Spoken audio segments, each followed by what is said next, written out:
I forgot to put the You damn need me it. to lie to you, Vegeta, although the answer may be difficult for you to I believe. forgot to put the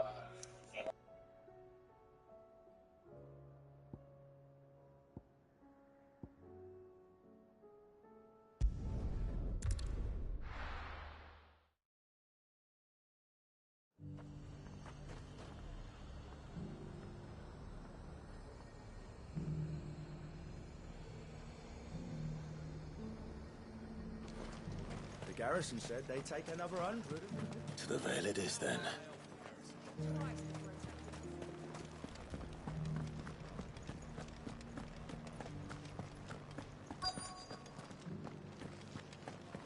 Looks like you've got a thirst.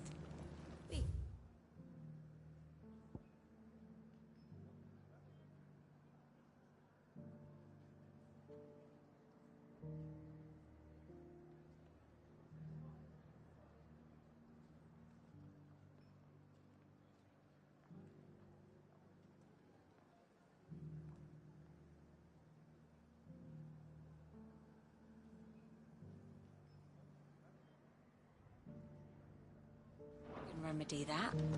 Can you now? But enough talk. How about we... Fancy a peek behind the veil, my lord? I'm looking for a Layla. You found one. So, will your friends be joining in? Or just watching? We're not here for your services. We simply want to talk. What you do with your time is up to you. The price is still the same.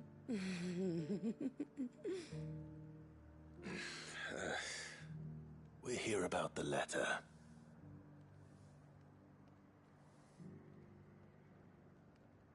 Oh. Oh, sorry. I suppose you'll be wanting to know who wrote it then. Among other things. Look, I'm just the messenger here. There's only so much I can tell you. Specifically. A location, north of town, on the shore of Isle of Feist Bay. There you'll find a tent, and the woman who can answer your questions. And that's all. Nothing else. Actually, one thing. There's more than flowers in the meadows these days. So keep that sword of yours to hand.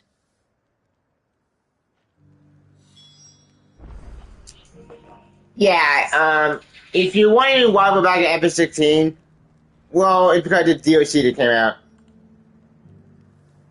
Yeah, if you want to waddle back to episode 16, well, it's because the DLC that came out. So, yeah, there's that. Anyways, yeah, so anyway, I think, that's over here. Does anyone else think it's strange that this woman should prefer to keep to the outskirts of town? Not if she realizes the value of the information she's party to. And the danger it puts her in.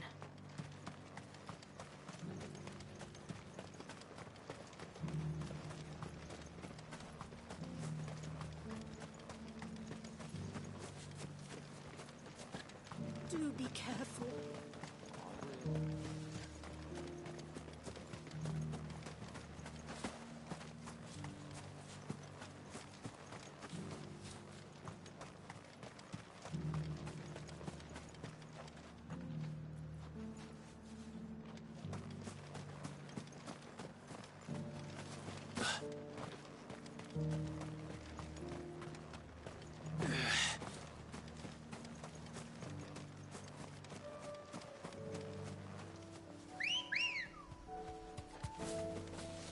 Come on. Faster! Whoa! The tent is where Layla said it would be. Yes, but who awaits us inside? Straight home now.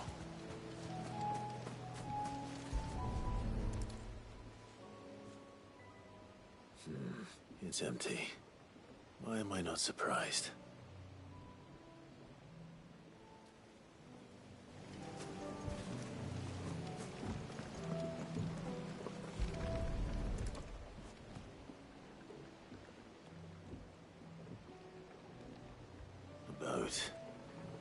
prizes for guessing who that belongs to.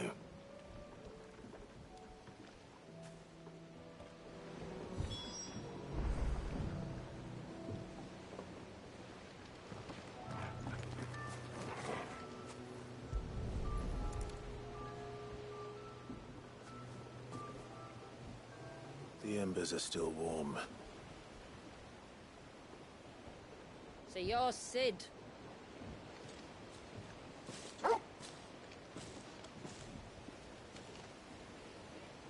Hey, Nandy.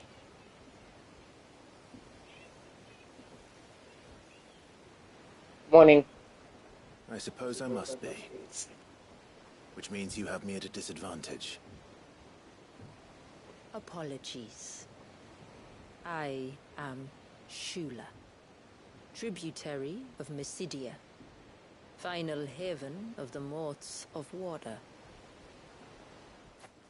The Moats of Water. The very tribe into which it was believed Leviathan's dominant was born. A people notable for their sapphire eyes and ivory hair. Yes, that would be impossible, since the tribe famously... Vanished. Was exterminated. Despite the best efforts of both church and state, we are still very much alive. Though we've managed to keep that fact hidden from good Grieger's faithful for over a century. Along with Leviathan's dominant.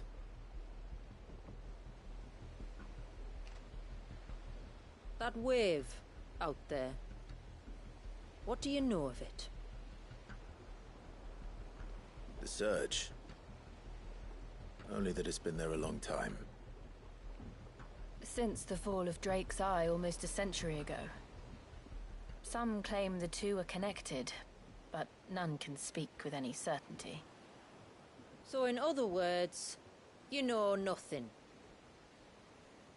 Not that I'll hold it against you.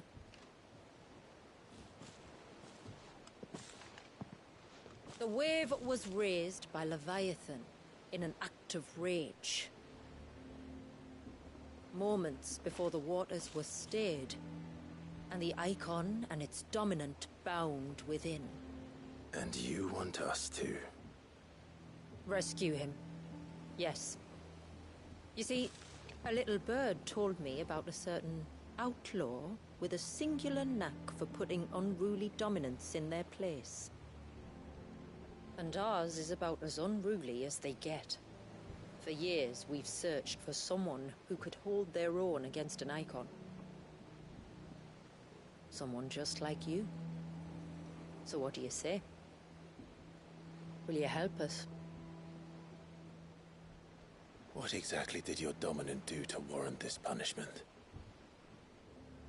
What did he do? He committed the greatest crime one of his kind can. He was born.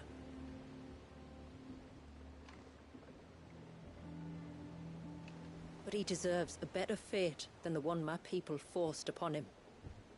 He deserves to be free. As do we all. Very well. Far-fetched though your tale may seem, something tells me you speak in earnest. So we will do what we can for your dominant. But first, you will tell us everything you know about him and the means of his imprisonment. I can do better than that. I can show you. Care to take a trip across the bay? My people await you there. Lead the way.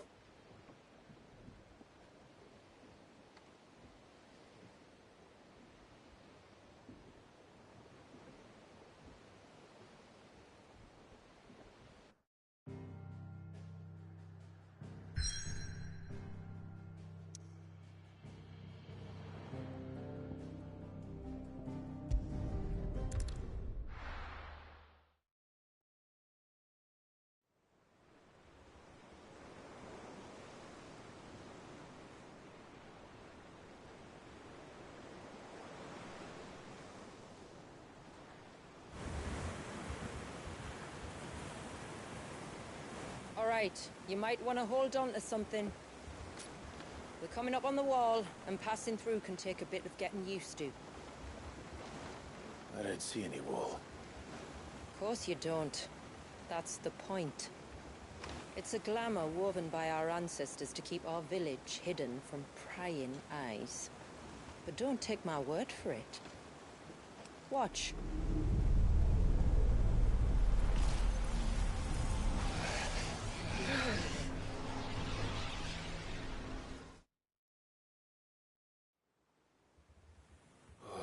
That was worse than a slug of Bacchus wine.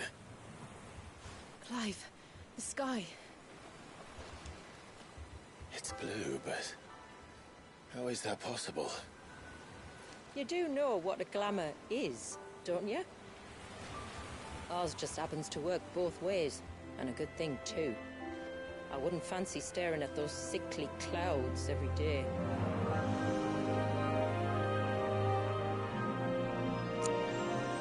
Oh, this is so cool.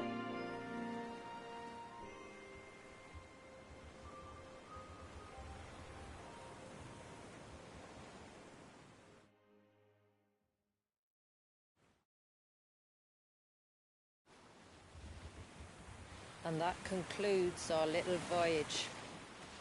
We're here.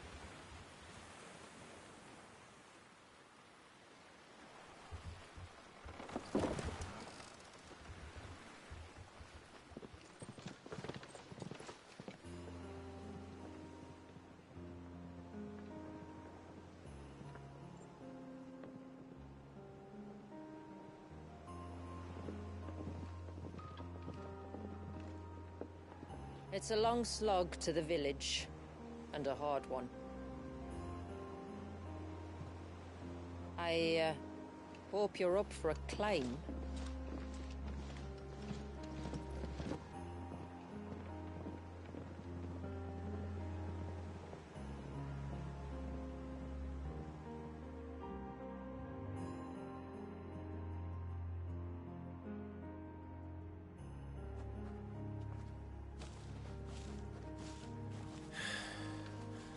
Finally.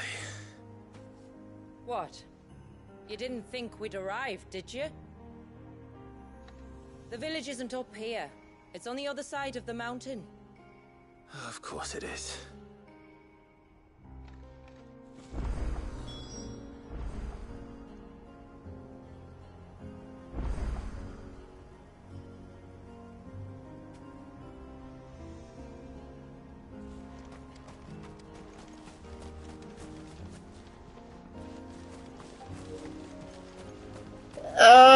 I made you a bit about that, but no promises.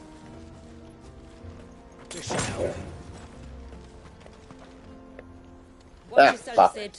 This path can be treacherous. If not for the sheer drop, then for the beasts who prowl it. Thank you for the warning. And please, call me Clive. Sid is an alias. You will be pleased to learn, Lady Shula, that I have no such aliases. Is that so, Lord Margrace? It's all the same to me. Hey.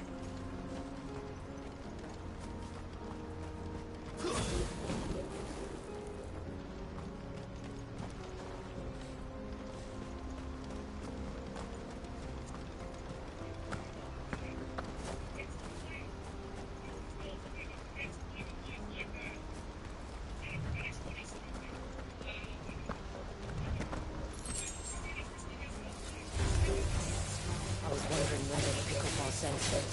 Stand back. We'll handle this. Oh, will you now? Shall I keep my axe and spells to myself then? Well.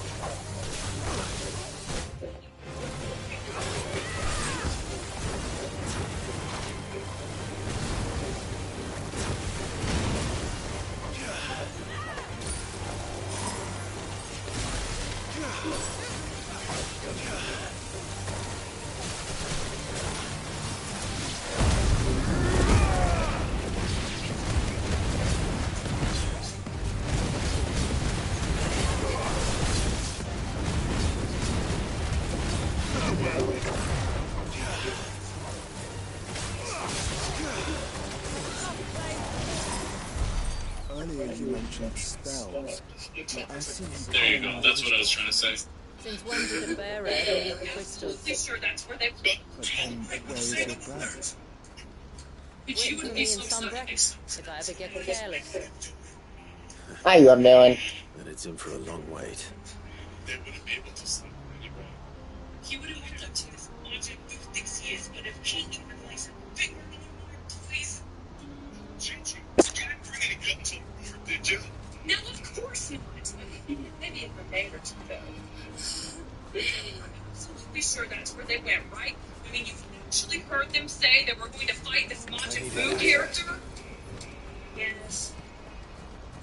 You know, I hate to say it, but I resent the fact that you let Gohan and the boys go. You could have at least stopped Goten and Trunks.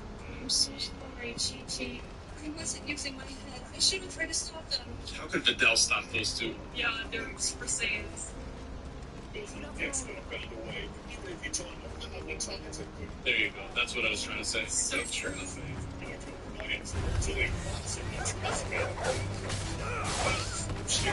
He's like, they went straight into the bush.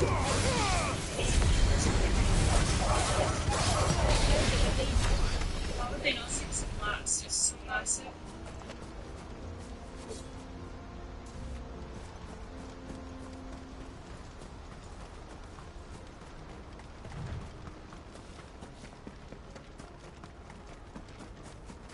We're almost at the summit. From there, you'll have a better view of our home.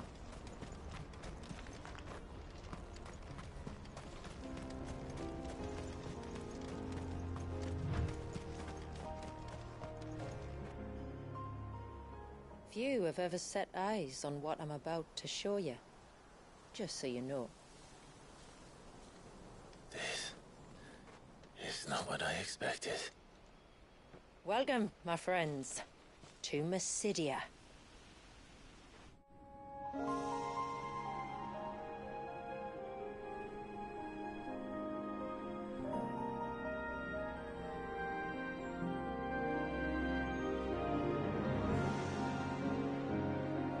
It's been a long time since I saw the North looking so Alive. I'm sure you have plenty of questions, but it's been a long journey, and I expect we could all do with a rest. Our humble village is only a short way from here, if you'd care to accompany me. Let's get ourselves in front of a fire, and I'll tell you everything you need to know.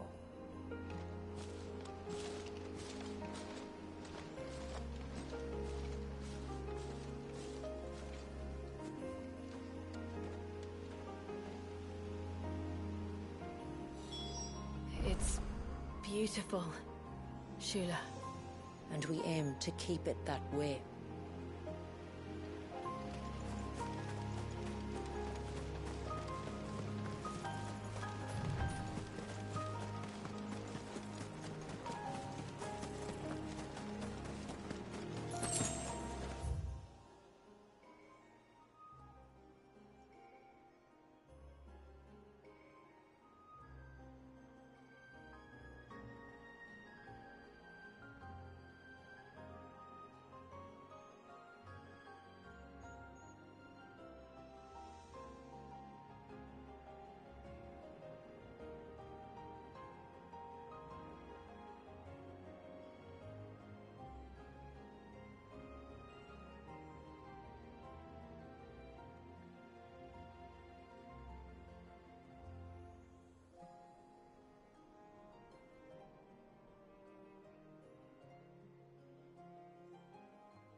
Are those stones glowing?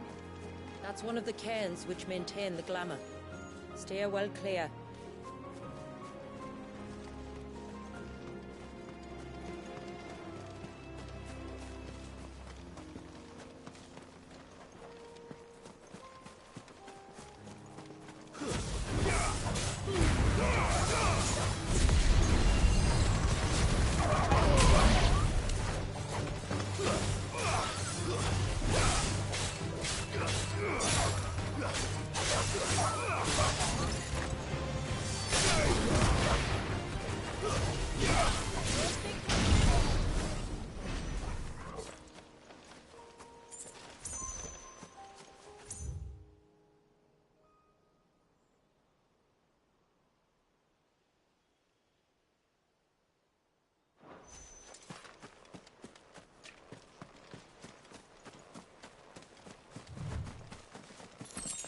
If the surge was an act of rage, One wonders what prompted it.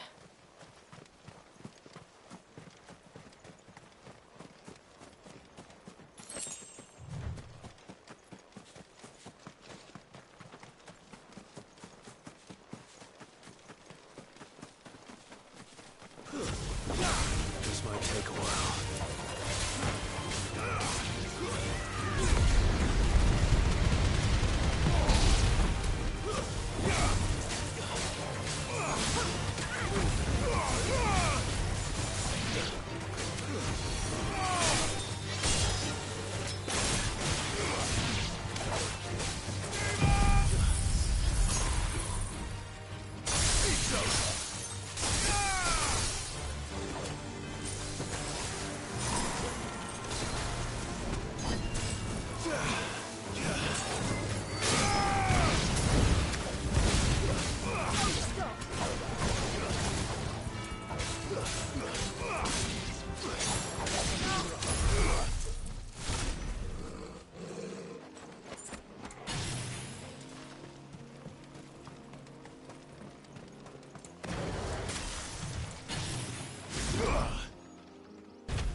Uh-oh.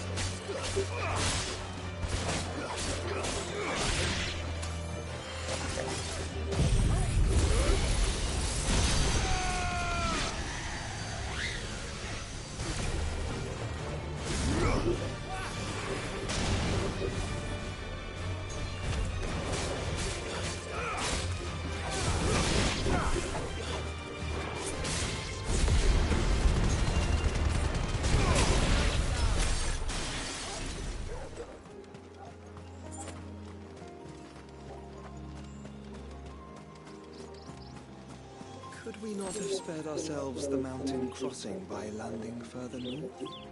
In clear view of the bay?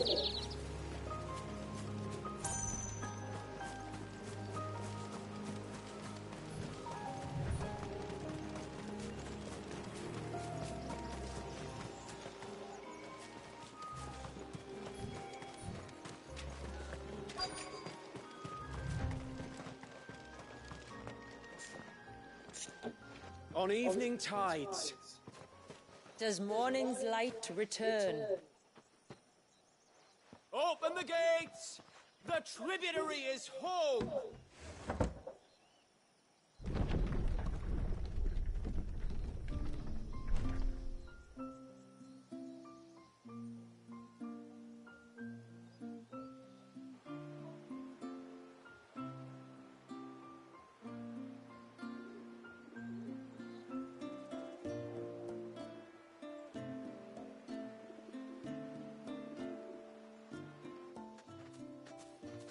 Outsiders? Well, I never. Look at the size of that dog. All right now, back to your duties. You'll have to forgive my people their curiosity. We don't get many visitors. Or any, truth be told. Then we are honored to be the first. This is quite extraordinary. Like stepping into another world. So do you believe me now? You've made it difficult not to, my lady. But how did your people chance to settle here in the north? Unless I am much mistaken, the moats of water long called the coasts of Southern Ash their home. Until Drake's Horn fell and the Blight forced them ever in They're them. pretty close. We met our doom, along with our dominant. I see you've read the Gregorian Church's account, but perhaps you'd like to hear ours. Yeah, you saved our lives, 18. Thank you. That building over there is the Witten Hall. It's where my people gather to discuss matters of import. We can speak more inside, once the place is ready to receive you. It shouldn't take long, but you're welcome to explore the village while I see to things. Thank you. We'll do just that. Really? No, he died to a Cyberman.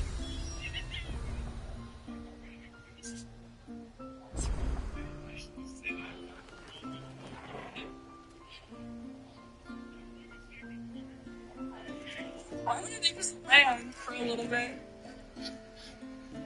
There was a commercial in the United States about that. For those of you who don't know. Yeah. And the fasten seatbelt sign on. That was no About Life Alert. That was the aftershock of an incredible explosion. Man. What's this horrible feeling in my heart? She knows. I think I know. She knows. No. What does she think? Gina, what's happened to you? Uh-oh, this isn't good. Darn it, the controls, they're not responding anymore. They've been damaged. Engine 1's down. What? Wow, they had like an This is engine. really insane. They had like an engine flame out. Oh, it blew up. It's on fire. This entire thing. So what do you think of our little haven in the This is a woods? tough day. It might not have all the comforts of a southern settlement, but at least it's Beings ours. can glide. And there's a lot to be said for that. Yeah, that's true. He could glide We can't it down ignore with the this wings. place a secret. Not easy, no. We've What's she gonna dedicated do? our lives Also, to Yamcha has, maintaining like, the super glamour that strength. conceals us. Ready? She's gonna like Us slowly lower it down. Yes. This man, Wallius, is he Leviathan's I dominant? just That's right. Freaking comedy today. So he's no man. He's so funny, man. Valius is still a baby. A baby. Forgive me. 18 using her powers for Dominic and good. his icon were bound inside the He's surge like, why didn't I almost a think of century that? He's ago. such a bozo. That would surely make him older still. It would, if he'd been allowed to age. But the spell robbed the poor bairn of even that. I'm sorry. Wallius was the son of my great-grandfather. Leviathan awoke within him almost immediately. But instead of allowing the lad to live out his life as a valued member of the community, my ancestors sought to put his power to other uses. Sadly for them, the Icons sensed their treachery and summoned a wave so large it would have swallowed the entire village if my ancestors hadn't stopped him. Then it is not the surge that binds the child, but time itself. Yes. Forgive me. I'm still not sure I understand. I'm not surprised. It isn't the easiest thing to explain. Which is why it might be better if I took you to see him. Show you exactly what he has to endure. That is why we came. Then let us be off. There's a road that leads north from the village. It'll take us right into the surge.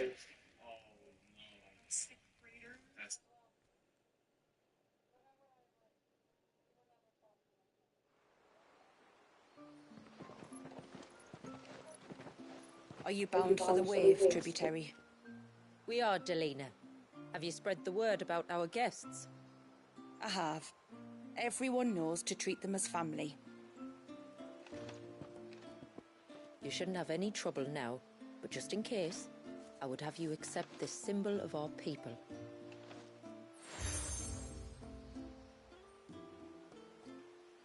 That's very kind. I look forward to meeting the family. The feeling's mutual. Should the tributary be indisposed, feel free to ask me any questions you might have regarding the village, and I'll do my best to answer. Thank you. We will. Then I bid you good tide.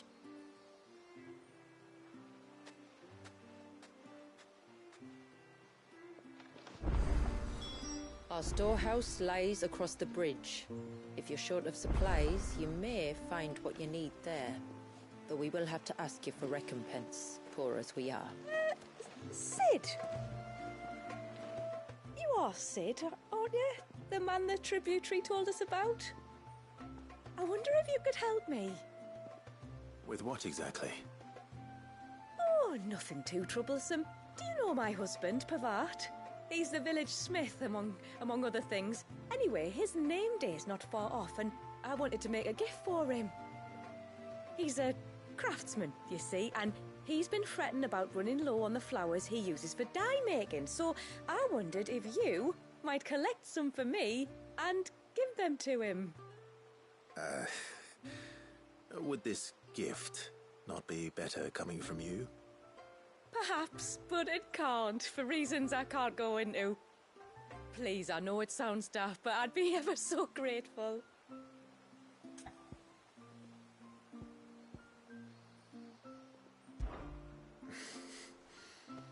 Fine.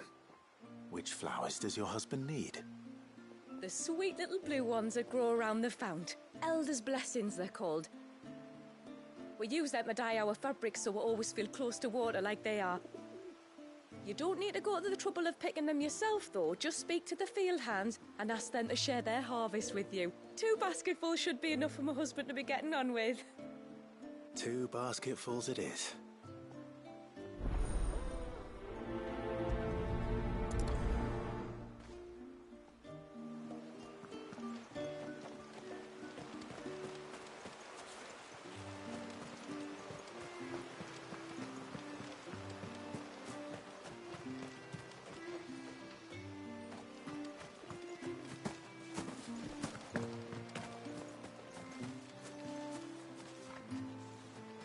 Excuse me. I wonder, might you be able to spare a basket of Elder's blessings? Pavard's wife tasked me with collecting some for her husband, and suggested that I speak to you.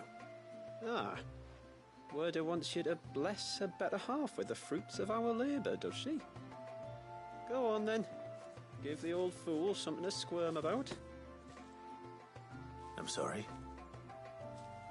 Ah, don't worry about it. An old fool Pavard may be, but if you come bearing gifts, he's not fool enough to turn you away. I'm glad to hear it. Thank you.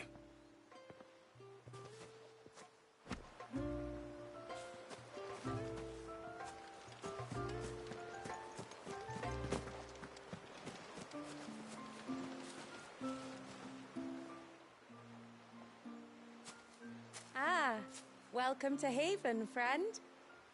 Thank you. Forgive my presumptuousness, but the smith's wife has asked me to make her husband a present of some Elder's blessings. 2 basketfuls, to be precise. Well, I have 1, if that's any help. It is. I'm much obliged. They really are beautiful. Aren't they just? Though that's not the only reason they have a special place in our hearts. Legend has it that when our people fled from Ash, the tributary of the Tyne took some seeds with them. And as they wandered high and low across the Twins, he'd plant them wherever they stopped for water. Every elder since has done the same. So when we finally put down roots here in Mysidia, the flowers did too.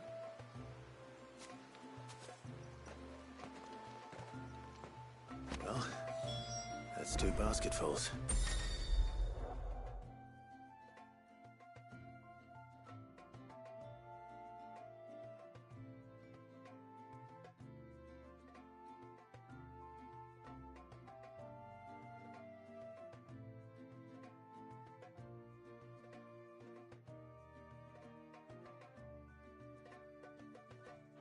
Time to visit Pavard.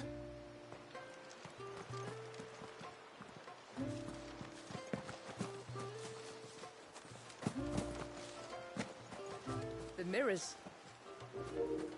My people believe they frighten off trespassing demons by showing them the evil in their hearts.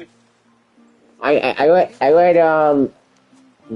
read, if you remember, I read Jake Edward Good, and I read obviously the Legend book. Yeah, kind of, I will be doing a video on the moments with him, and I'll do that. I've been anime, notes as well. That woman. Come out. I know you're there. Who? Me?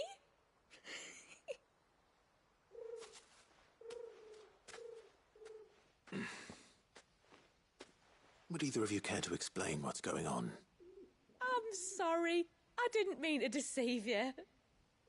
It's just, my husband can be a bit standoffish at times, and I thought this might be a good way for the two of you to get acquainted. What with you being a swordsman like, and him being the only smith in the village. It'd be a shame if you couldn't turn to him for help. The only reason he couldn't turn to me for help is because I had my hands full with all the orders you lot dumped on me.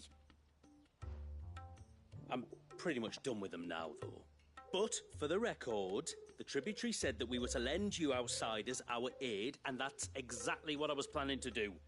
With or without my darling wife's meddling. Still, here we are. Acquainted. So, if there's out you need, just bring us the materials, all right? All right. All right, then. And tar for the flowers. I was running low. You use them for dyeing, I hear. Aye. Crush the petals and it makes a fine and lasting blue. We use it to stain the cloth for our tunics and pennons. Remind us where we come from, like. As motes of water. Children of the sea. That's right. The pattern too was left by our ancestors. The Ceaseless Rill, it's called. It symbolizes the river of our tribe, with the strength of Leviathan running through it. And no matter how that river has ebbed and flowed, changed its course, the flowers have always been with us, growing on our banks. I should get back to work. If you need something crafting, let me know. Oh, well. It was a pleasure to meet you. Wasn't it just?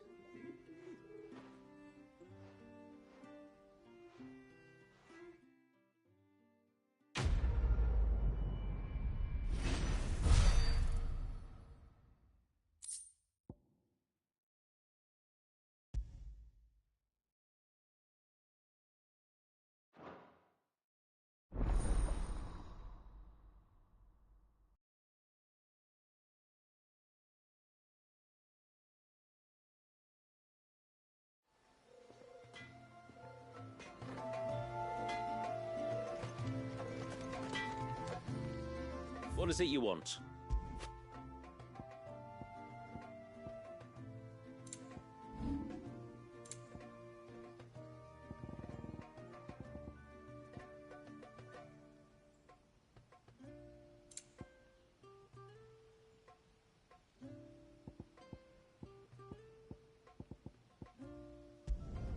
Done.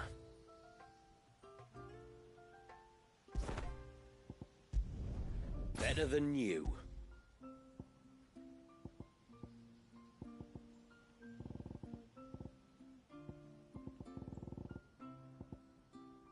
Can't be done.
Where in the blue hell?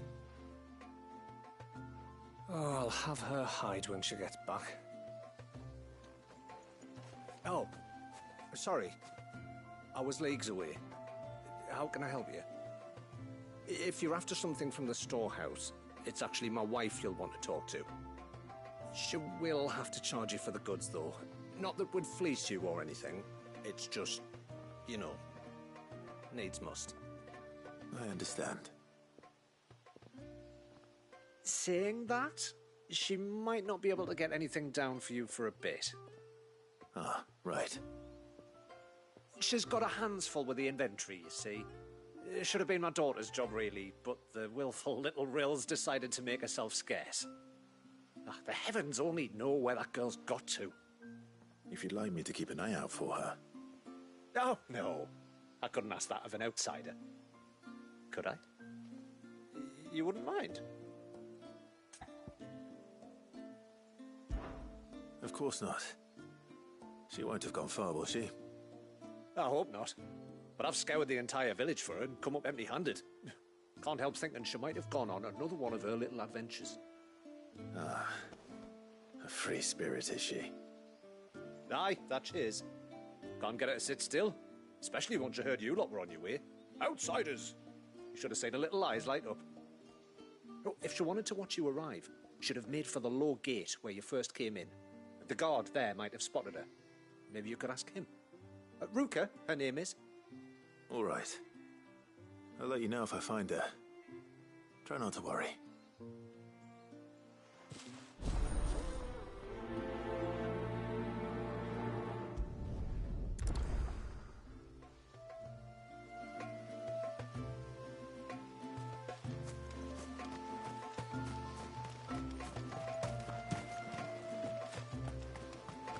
Hear me, mine ancestors.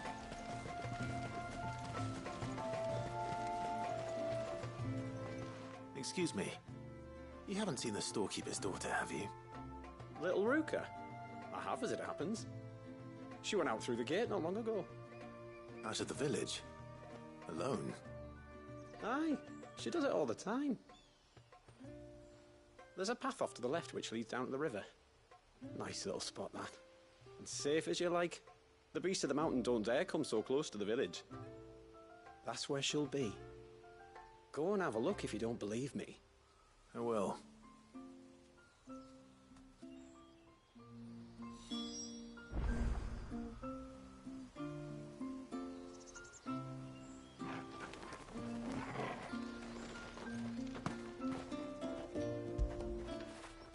After it.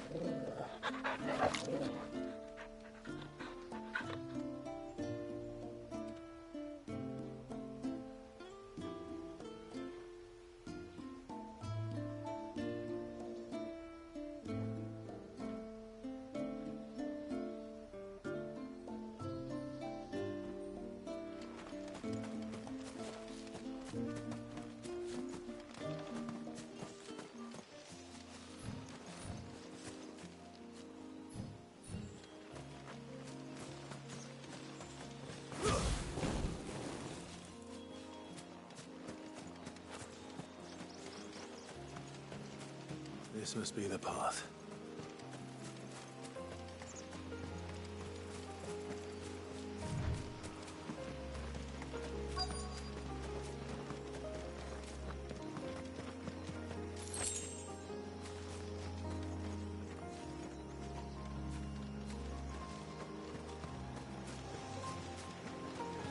They're not here either.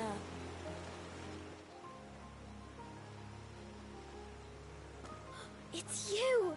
I've been looking everywhere for you. You must be Ruka. You know my name? Can you lot read minds? Your father asked me to keep an eye out for you. You left without telling him where you were going. He was worried. But I went to look for you. Well, now you found me. What do you say we head back to the village and let your father know you're safe? All right. And on the way home, you can tell me all about the world beyond the wall. I want to know everything. Everything might be a stretch.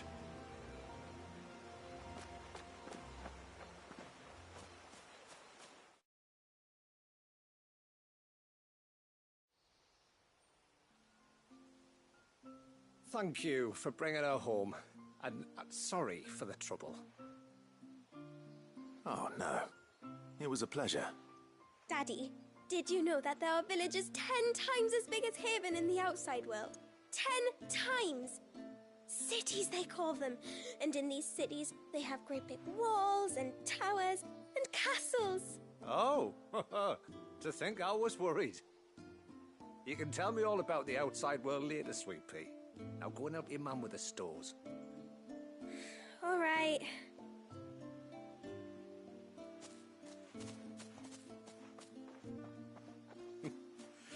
Thanks for putting up with her questions. She, has a lot of them.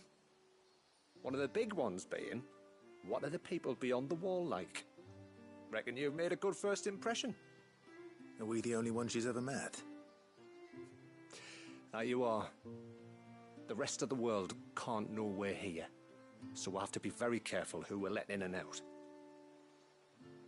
A few of us might make the occasional trip to shore for supplies, but for the most part, we'll make do with what we've got, including what the old Northerners left us. Yes. You built on top of the old ruins, didn't you? Well, they make for fine foundations. Their masons clearly knew what they were doing. That's one thing we don't have to worry about. Oh, it's everything else that's the problem. Medicines, metals for tool making, anything like that. We have to dress up as travelling merchants and make a trip to the outside and pray to every cloud in the heavens that nobody sees through us. Which explains why you need Gil. Aye.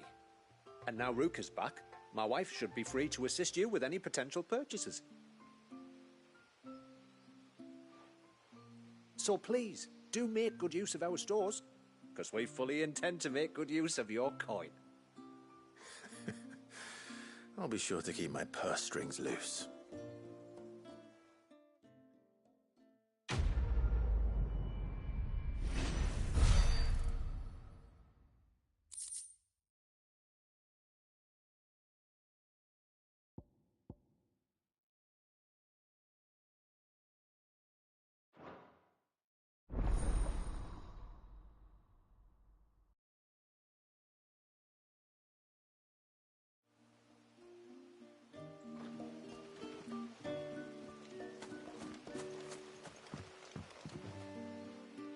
Thanks for bringing me daughter back. I don't grudge her looking for adventure, but she's got to pull her weight like the rest of us. Anyway, now we've got the inventory done, I can attend to my own tasks, like seeing to our visitors' needs. So, what's the route you wanted? When you've decided what you want, just let me know.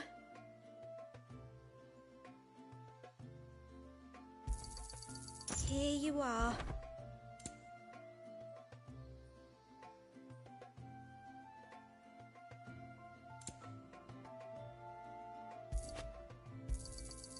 May it serve you well.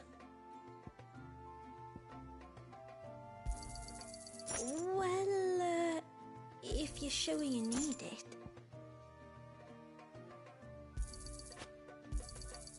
May it serve you well. Here you are. May it serve you well. Here you are.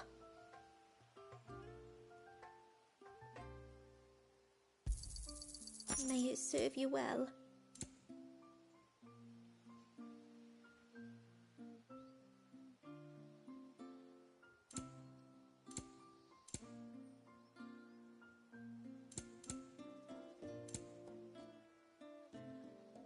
Then I bid you good tide. What do you think the tributary sees in those outsiders? How long do you think this bridge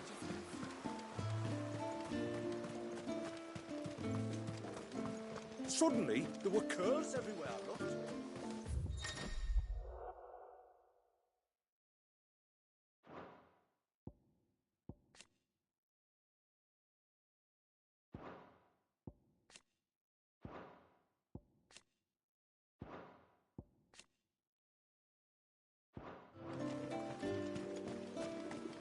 Did you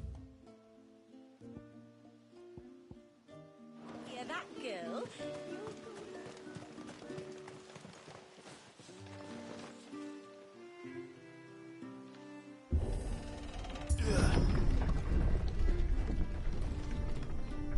There's a pair of ships just up ahead. Ships?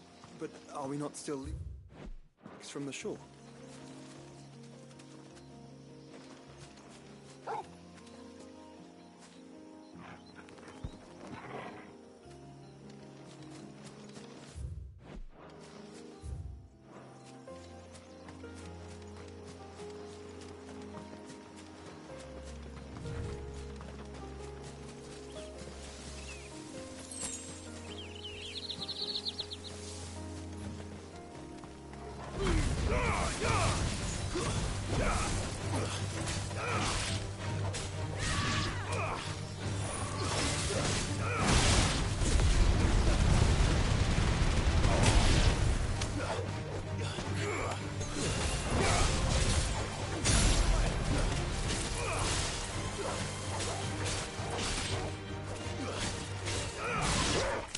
The quickest route to the surge is due east, past the second galley.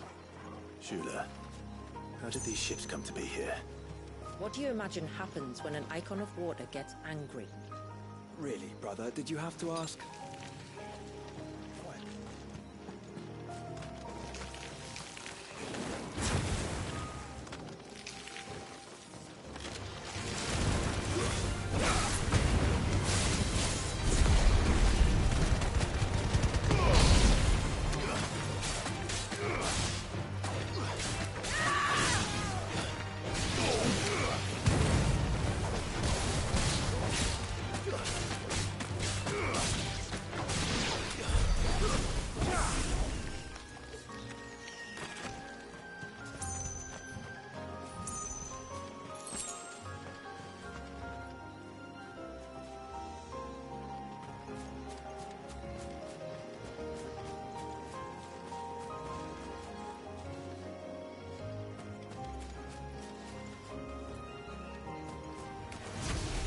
Tonberries.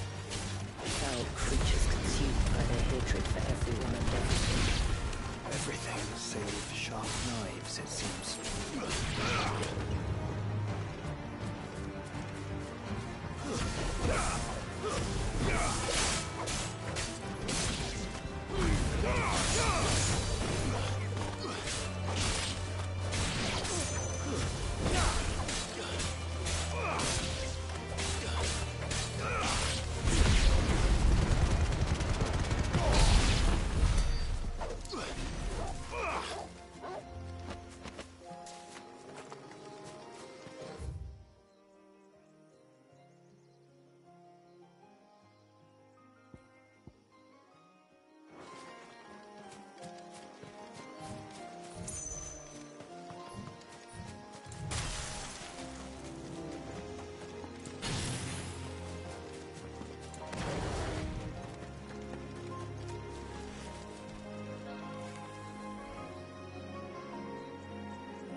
Screen Prayer Omen Spire issue 4.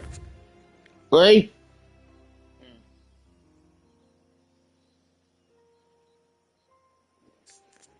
Okay.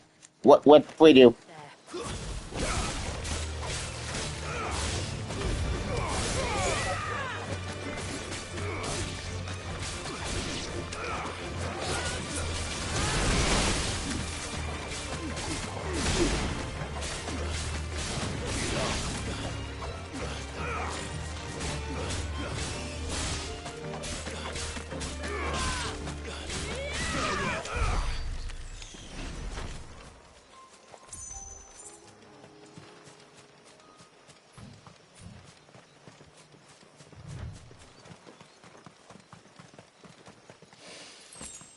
I can smell the sea. It's not far now.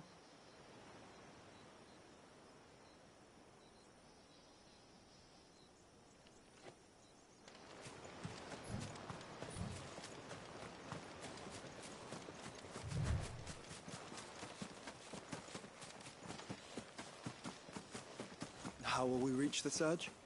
We'll follow the coastline north. There's a bridge that'll take us across to the cape.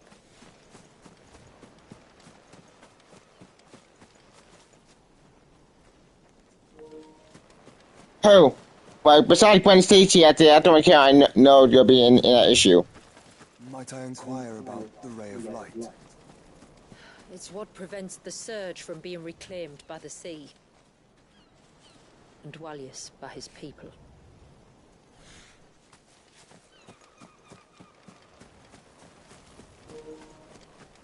Like, besides Gwen Stacy and besides Kingpin and Bullseye, what is it left?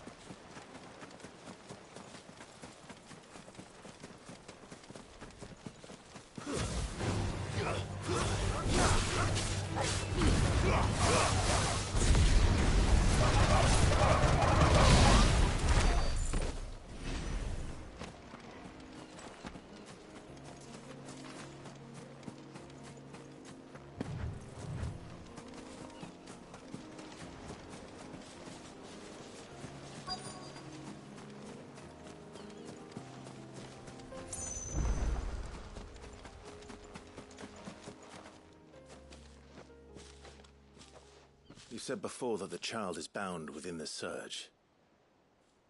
But you've yet to tell us how we're meant to reach him. I trust we won't have to hold our breath. No. The Surge wraps around the cape without engulfing it. If we continue to its tip, there is a path down to the seabed. And the wave's origin. All right. It won't be the first dominant we've met at the bottom of the ocean.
It's not much further now. The path seems well kept. Do you and the villagers often come this way? Only me. Once every new moon without fail. It is my duty both as village elder and Dwalius's descendant. But surely no one blames you for what happened. Why should you bear the responsibility alone? You misunderstand. I do it because I want to. To show him that he isn't alone, and that there are still some of us who would see an end to his suffering. Suffering you will soon witness with your own eyes.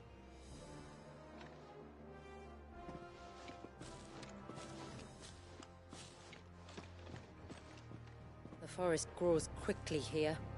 Left unattended, the path would be reclaimed in a matter of moons.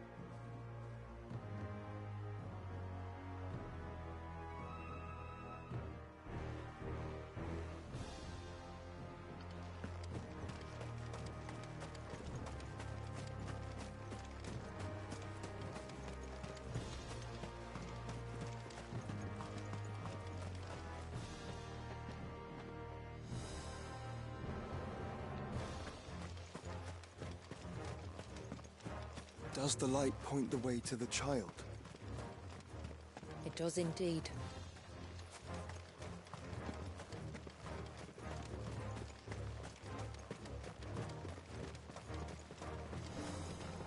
Look at all the droplets of water suspended in midair. Where they have remained untouched by time for 80 summers. It's not right. No. It's not.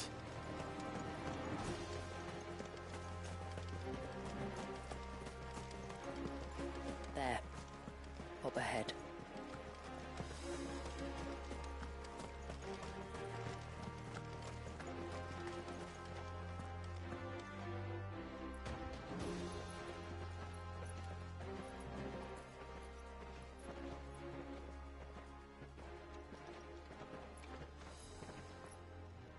Down in the center. Follow me.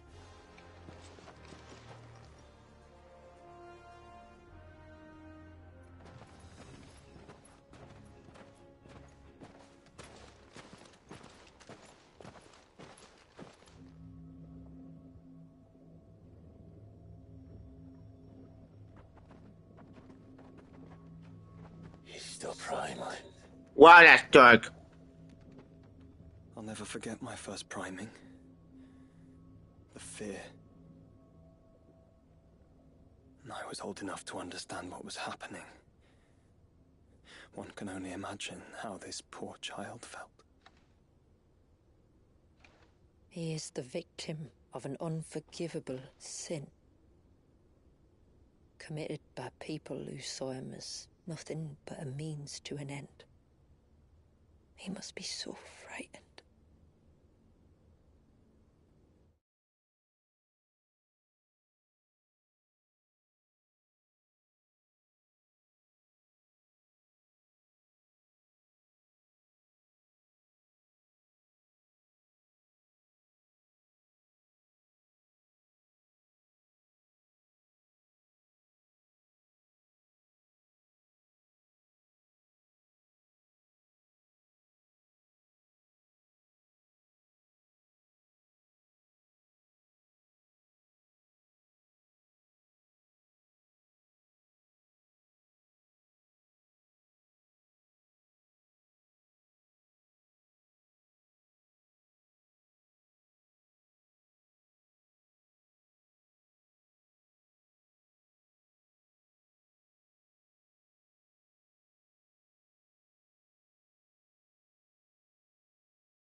Then I'll ease his burden.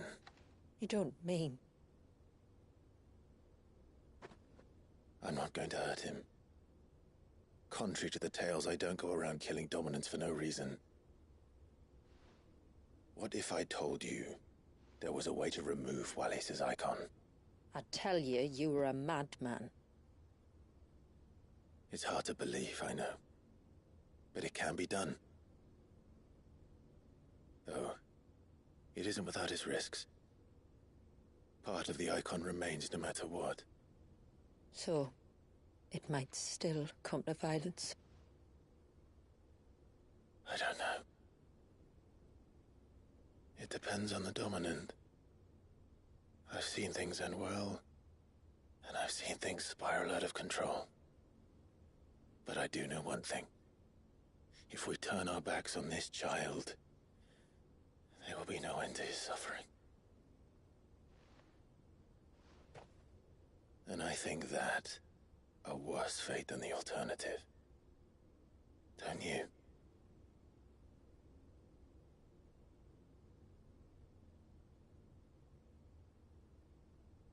Very well. Do what you must. And whatever happens, I will own the consequences.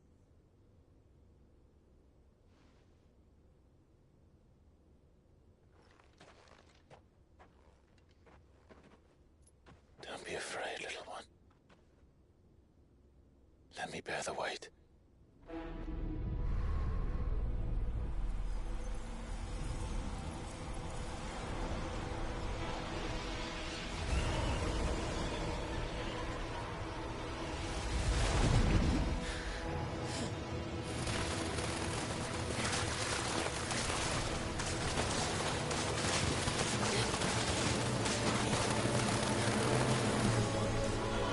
Hush now. It's going to be all right.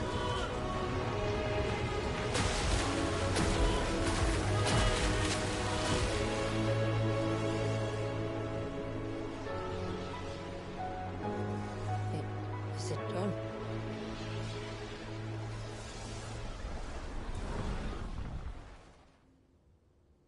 I think so. I can feel the icon inside me. Something's wrong.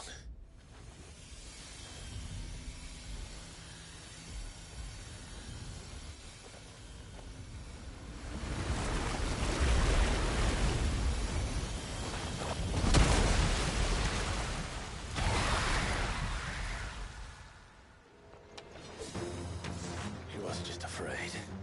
He was angry. Uh-oh. All right. Let's see what you've given me.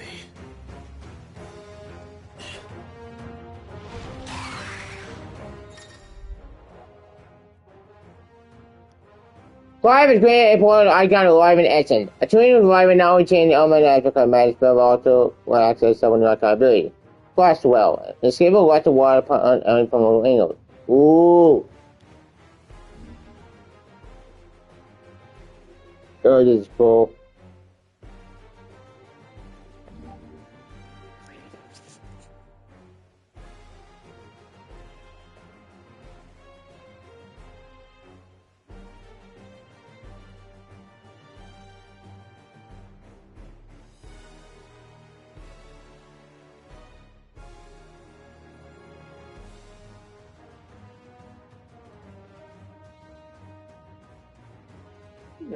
He's an asshole. He's an asshole.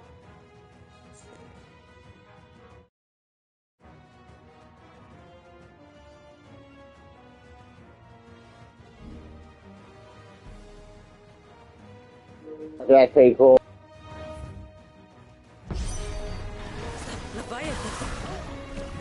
Just an eggy, but a formidable adversary nonetheless.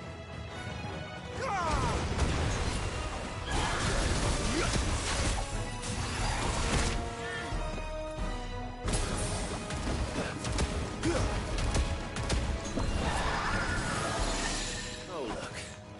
There's friends.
I win!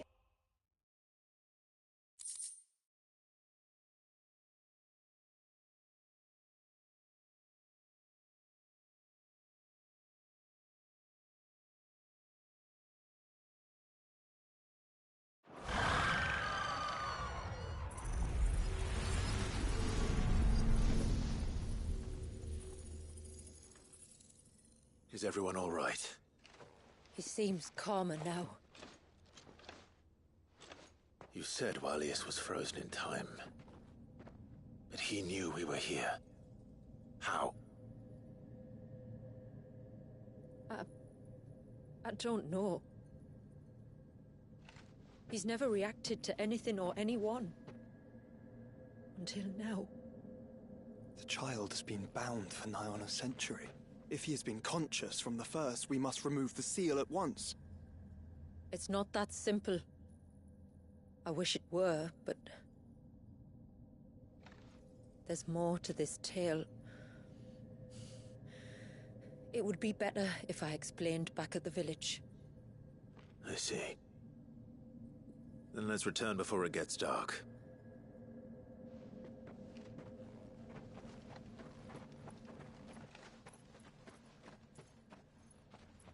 I'm sorry, Walius. I will make this right.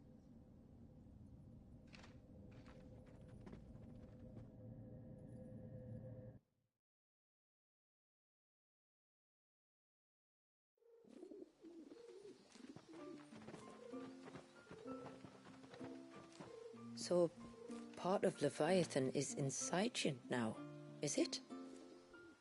Does it hurt? No. Not anymore, anyway. Good. Because I still have need of your strength. If you want to know the rest, we should head to the Witten Hall. Of course.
My lord, my name is Delina.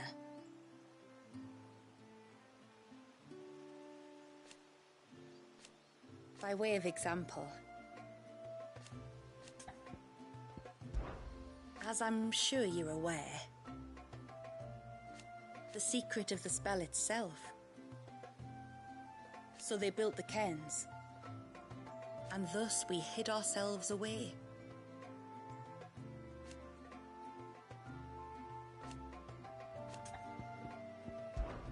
Our story began after the fall of Drake's Horn.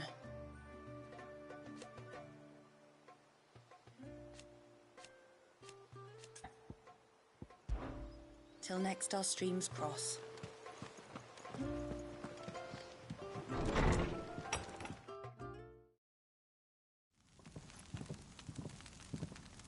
To understand the spell which binds Walius, you must first know who we are, and what drove my forebears to commit such an atrocity. This tapestry is our story, the one that brought us here.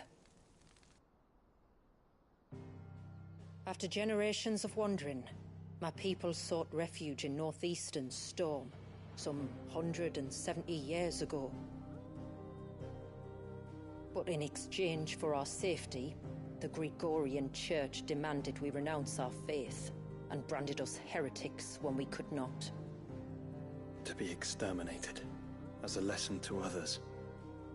And so was it chronicled in the imperial histories, for anything less would have made the Church seem weak. Yet a handful survived. The few who did fled north and west, and in doing so discovered two things that would forever shape our fates. The first was an old legend, revealing how to make your very own Mother Crystal. I've heard that one before. Yes, yet it gave them new hope, however false. Our ancestors convinced themselves that they could recreate the divine if they could only find a strong enough heart. A living being capable of channeling torrents of ether. And the heavens provided. A dominant. Well, yes. They'd stumbled across a nostrum in an ancient ruin, which they believed could provoke a sudden outpouring of a creature's ether. They meant to enrage his icon. Leviathan would have destroyed everything, had our people not made their second important discovery. A means to stop time itself. Where did they find that? The Northerners had no such magics, or they would have used them. When our ancestors first arrived, the land was uninhabited, save for an old witch who lived on the highest peak. Her body had been consumed by the curse, a cruel payment for her long years of service to the Northern Thanes. So desperate were they to prevent the fall of Drake's Eye, they'd forced her to devise a spell to stop time. But Drake's Eye did fall. It did. When she finally perfected the necessary magics, it was already too late. As punishment for her failure, the Thanes exiled her to this forsaken place to live out the few days she had left. Knowing her suffering, our ancestors cared for her as best they could, and in return, she gifted them her spell. That even though she should die, her legacy might live on.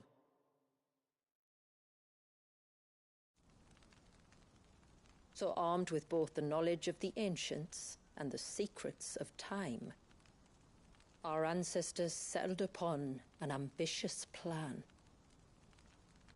They would create a new Mother Crystal and enchant it that it might endure for all eternity.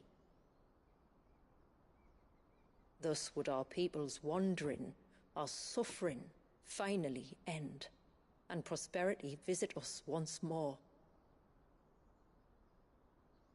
And all it would require was the sacrifice of a single child. A small price to pay, or so they believed. Another victim of man's blind reliance on the Mother Crystals. So we know the seal source. How do we break it and restore the flow of time? Do you recall the Dome of Light on top of the cliffs to the west? Inside lie the ruins of an old temple. It was there that the witch built the Vare, a conduit of sorts that channels her remaining ether into the Surge. But it's been a long time since anyone set foot in the place. And now, there are others who claim it as their own. Then we shall go prepared for a fight. That said, it may be best if one of us stays behind. You think the village could be in danger? We saw the ether flow from Wallius in all directions, but only encountered a single familiar. There will be more. And should even one make its way here, I doubt the walls could hold it back for long. Then I shall stay. The Phoenix will see your people safe, tributary. You have my thanks. Very well. We should depart at once. I fear time may no longer be a luxury we can afford.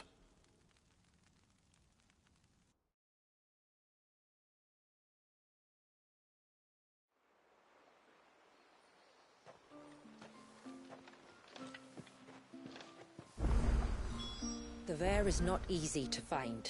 We must first head north, and then west, deeper into the forest. No sign of the child.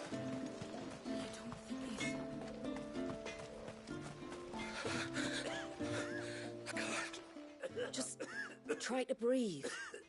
That's it. Is everything all right? Ah, you're the outsider. I'm Fannet, healer by trade. And this is Talor, one of my patients. He took ill not long after you arrived. Nothing too serious, I hope. I hope so too, but... But? This affliction, it's like nothing I've ever seen before. He complains of feeling chilled to the bone, but there's no fever to go with it. And my most powerful antalgic hasn't done a thing to ease the pain in his chest. I'm starting to wonder if his condition might require a different kind of treatment altogether. Shula said that you were here to help us. You couldn't help me, could you? I'd be happy to. If I can. You can, don't worry. All I need you to do is speak to Talor's son, Pavat, over at the forge, and ask if he knows what his father was up to before he came down sick. Something must have caused this, and I want to find out what. The trouble is, Talor's too weak to speak, and I can't leave his side for long. So while you talk to Pavat, I'll pay his wife word a quick visit, just in case she knows anything. All right.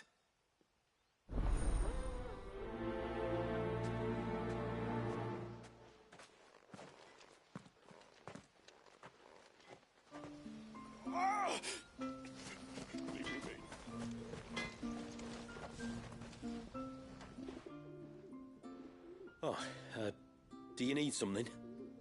I do, though not from the forge.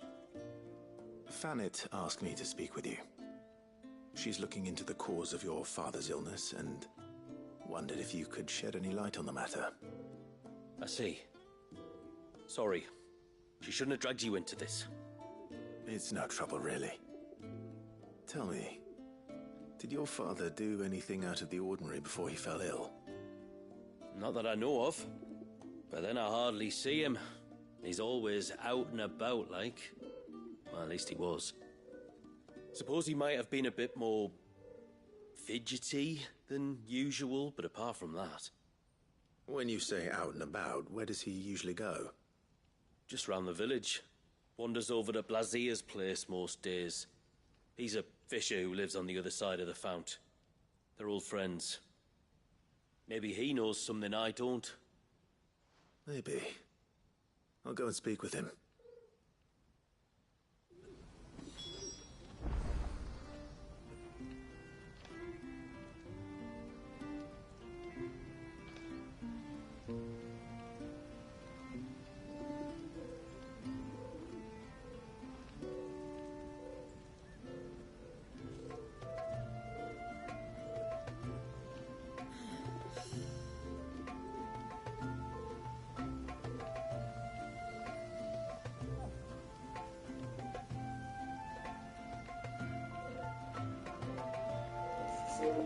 Hello. I reckon my steel's just as good as any.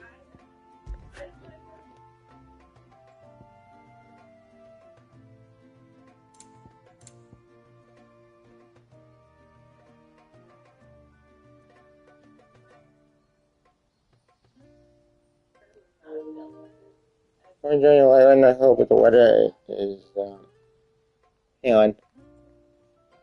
That's cool. Thank you, man. I appreciate it.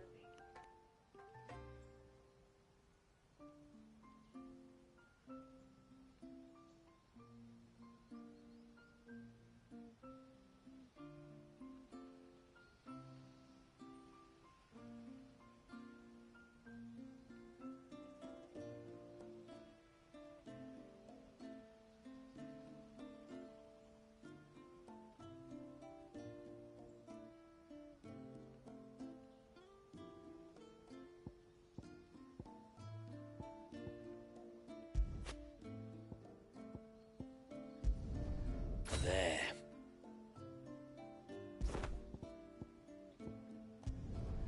I'd like to see another smith do better.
Sign of the child. You don't think he's... She showed them the search?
I understand.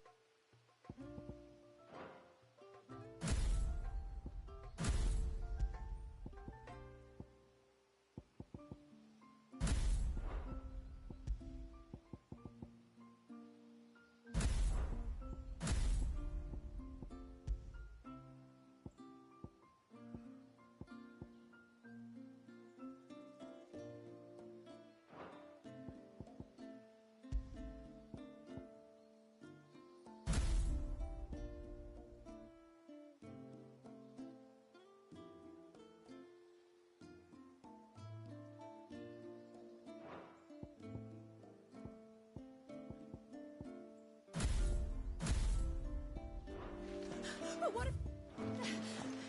if they...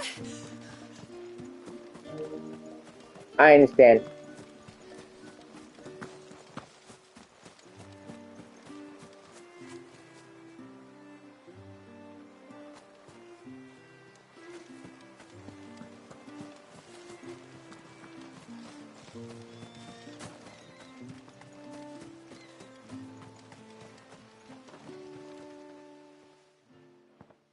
Greetings, stranger. What can I do for you? Your name is Blazir, is it not? Pavad tells me you're a friend of his father's, and that the two of you may have spent some time together prior to his illness. His illness? Talor's never been ill a day in his life. I don't know why he'd start now. Oh, Fanny doesn't know either. It was she who asked me to look into his recent behavior on the off chance it might explain how his condition arose. There was something that struck me as a bit odd. He kept asking about the woods. Did you see anything strange on your way back from the shore? Are you certain? Do you swear? That kind of thing. I didn't, of course. But he wouldn't let it go. It was like he was expecting something to happen. It was just a matter of when. Not that I know what, but he never told me anyway. Well, that certainly does sound unusual. And it might just be what Fanet is looking for. Thank you. Don't mention it. Oh, and when you see Talor, wish him the best from me, eh? Let's see what the healer makes of this.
I spoke with Werder, but she couldn't tell me anything. Did you have any better luck? Nothing conclusive. But there was one thing. Blazir, the fisherman, told me that Talor had taken a sudden interest in the forest of late.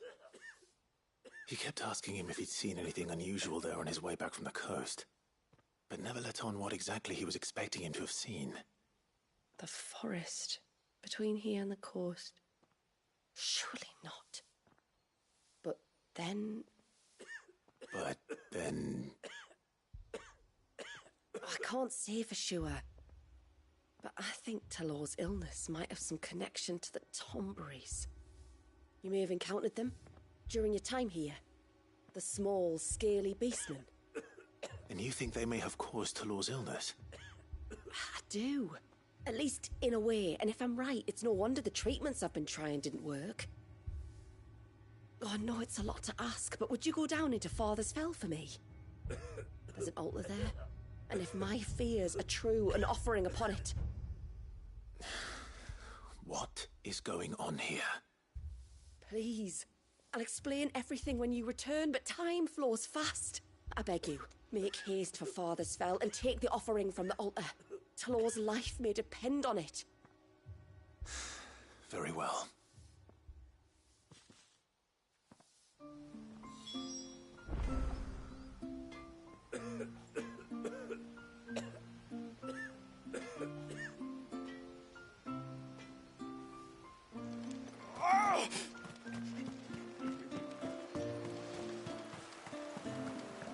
Bastard things. Oh, I never should have let him go alone. Ty, take me. What am I gonna do?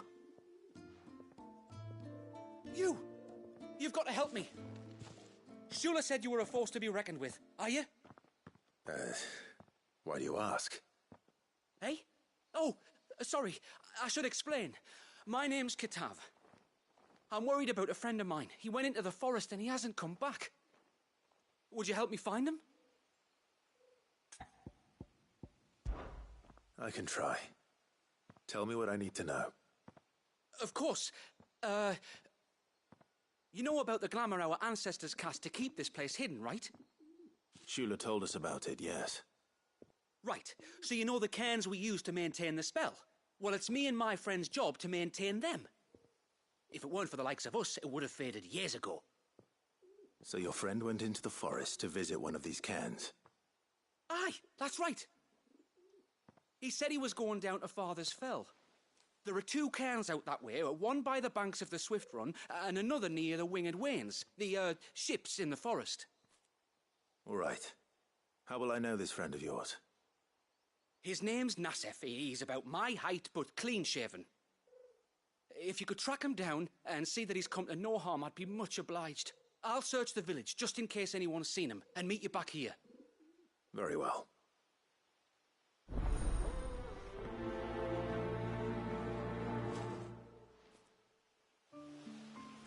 One came by the ships, another by the river. Better get moving. Hail, stranger. Are you a rider by any chance? I am. What gave me away? Oh, I can smell it on you. The scent of the stables. And not just any stables. Something tells me you've never been one to ride half-starved birds with chine-gall and wet beak.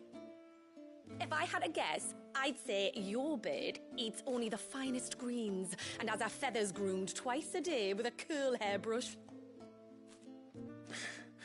Nothing but the best for my Ambrosia. Ambrosia, eh? Pretty name. What's she like? Well, she's tall and strong. And her feathers are as white as snow. You're joking. You've got a white chocobo. I have, yes. I suppose they are rather rare. This I've got to see. Can you bring her here?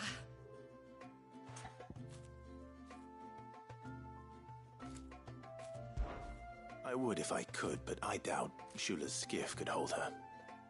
Me dad's got a boat, and he's ferried chocobos before. You could get him to bring her. It'd be perfect timing and all. He's preparing for a trip beyond the wall as we speak. I'm sure he'd help you if you asked. He would. Well, I don't suppose it would hurt to have Ambrosia around. All right then. Where could I find your father? He'll be in the storehouse on the other side of the brook. Tell him Manda sent you.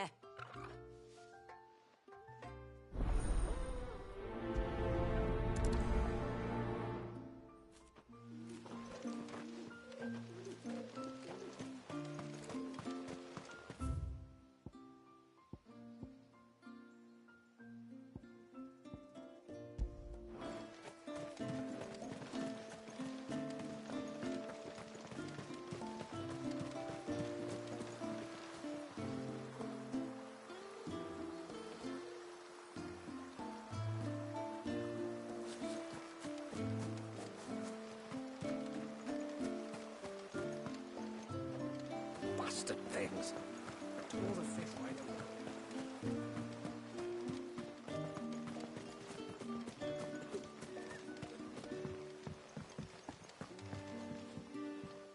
You one of the outsiders, then? I am. Shula invited me. Are you Manda's father? I am. Got you running errands for her already, has she? She's asked to see my chocobo, but I'd need your help and your boat to bring her here. Or you could just say it no. Honestly, that girl and her birds, she'll be growing feathers soon enough. Well, truth be told, I didn't take the idea seriously at first. But thinking about it, it would make it easier to get around if I had Ambrosia here. Can you help? Well, if you're sure that's what you want. The tributary says we're to treat you lot as we would each other. So, if you need me to ferry your bird over, then that's what I'll do. Still, they don't take the water easily. I'll need you to bring us a mimic gourd or two to keep her calm on the journey over. And where would I find one of those? Oh, don't ask me. It's been years since I last brought a chocobo across the bay, and I'm told the world's changed a fair bit since then. Where do you usually get your stable supplies from? Well, the man who made Ambrosia's tack lived in Martha's Rest, and if I remember correctly, he traded in chocobo feed too. So I suppose I'll go and ask him. I'll be sailing over to Northreach soon to pick up some supplies. While I do that, you collect your bird and your gourd, and then meet me by the shore. Just don't take too long, all right?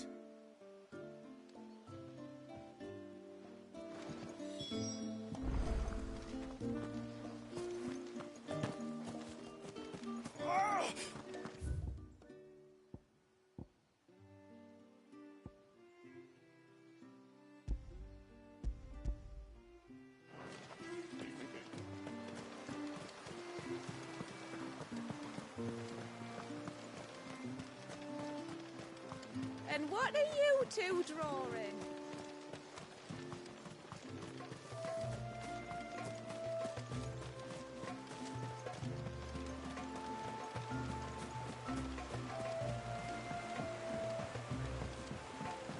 My lord, may I speak with... There is a matter with which I would beg your aid. Of course, what is it? Please, not so loud. Something serious, then? Yes. I think we might have company. I was passing by the low gate when I saw a figure moving among the trees up on the cloak. At first, I thought it must have been you or your brother, so I didn't say anything, but the more I think about it, the more certain I am that the figure looked familiar. And you're sure it wasn't one of the other villagers? Positive. I think it was someone from outside the wall who has found his way inside.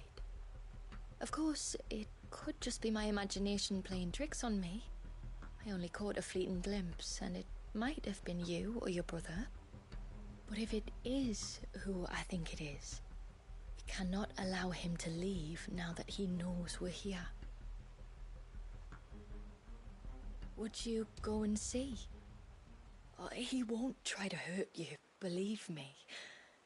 Given what lurks in the forest, the only one likely to get hurt is him. Very well.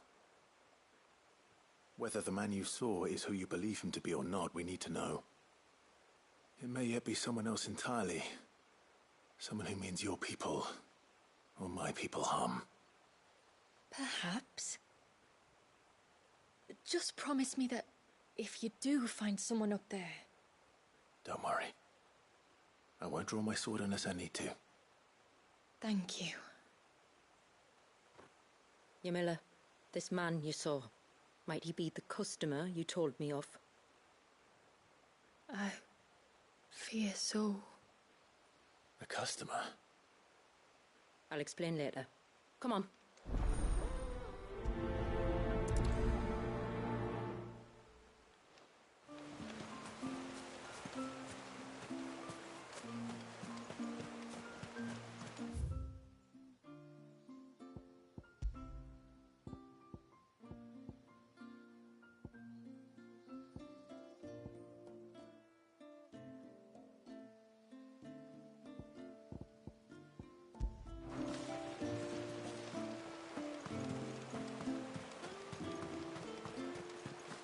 If we pick too many of the flowers, there won't be.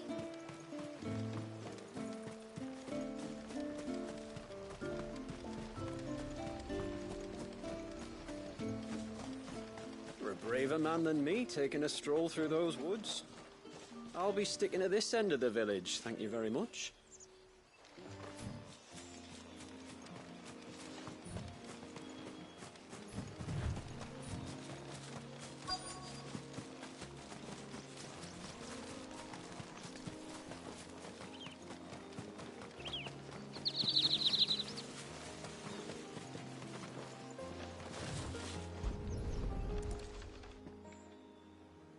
Bottle. Breath of the Arbor. Perfume from Sambrag. Looks expensive too. Who's there? Stop!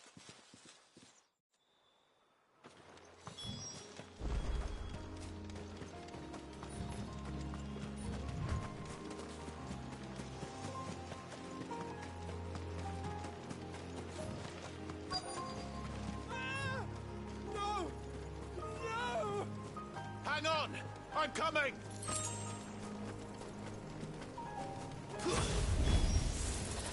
Don't eat me! I'll give you gut rot, I swear!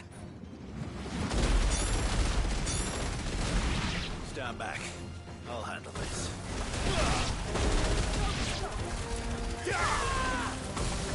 Farewell!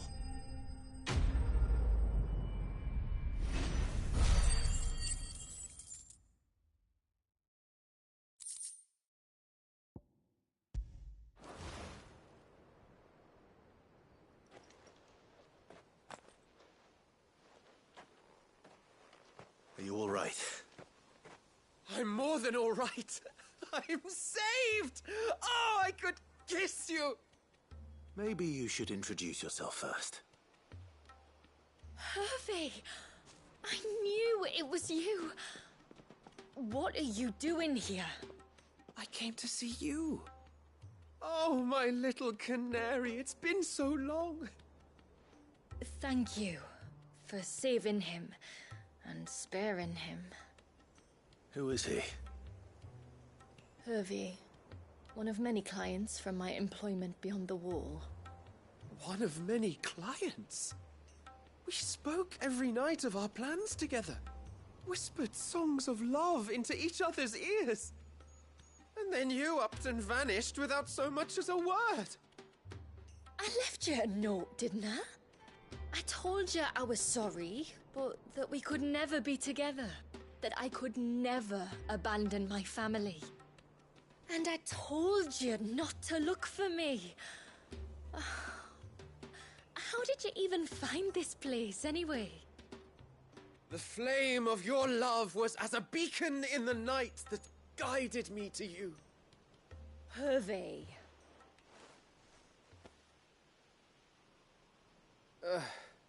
I was walking by the coast near Northreach when I saw a lady who looked like you. Eyes like the ocean. Hair like the driven snow. The next moment, she and her companions were jumping in a skiff and sailing out towards the wave. So I, borrowed the nearest boat and started rowing. It must have been Shula bringing us here. So what? You rowed, found a nose how many leagues across the bay, simply because you saw a woman with white hair. And as I did, the skies changed from a dull and hopeless grey to a bright and benevolent blue. That was when I knew for certain that my little canary was close. Why did you come? What am I? Why we were to the Mickey Fancy? Yeah, that's the name of it. That's understandable, at I least. cannot leave my people, Hervey. That's all right. And now that you know about this place, neither can you. We must return to Haven and accept my family's judgment. I'm to meet your family. Oh, my little canary.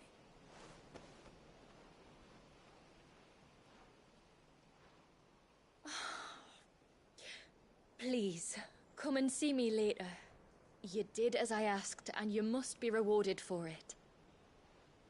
But first, follow me, Hervey. To the end of the world and beyond.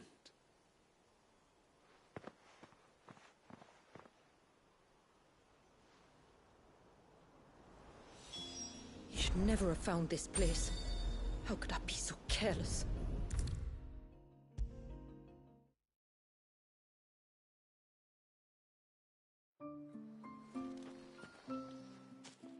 Forgive me. There's nothing to forgive. You two met at the Vale, I take it. When I worked there, yes. To earn the coin that my people need to survive. Though Mysidia is our sanctuary, there are certain necessities that it cannot provide. And for that reason, some of us seek employment beyond the wall. Yet few are the opportunities for followers of a strange faith in a strange land. And so you supported your family as best you could? I did. And I have never regretted it for a moment. I found a second family in the Vale. And in the Dame, a second mother. I also found Hervey. But our love could never be. I knew that if I revealed my secret to him, I would be putting my people in danger. But that if I did not, I would be living a lie, unable to return home. What will happen to him now? Since our people settled in Mysidia, Uninvited visitors have been few and far between, but not unknown. Explorers, survivors of shipwrecks, none lasted long. I see. That was before my time, you understand? I've never had to make a decision like this before. Ymila, know that I do not blame you for any of this. It was me who decided to make the trip to shore. Me who exposed our secret. This was my mistake, and I shall bear the responsibility. Thank you, Tributary. I only beg you to remember that Hervé means us no ill will. He's just a fool. A fool who loves me. I will take that into consideration. But yours is not the only voice I must listen to. The whole family must be consulted, and it may take time for me to arrive at my decision. I hope you understand. Of course, Tributary. However long it takes. Come what may, I thank you, my lord, for bringing us back together.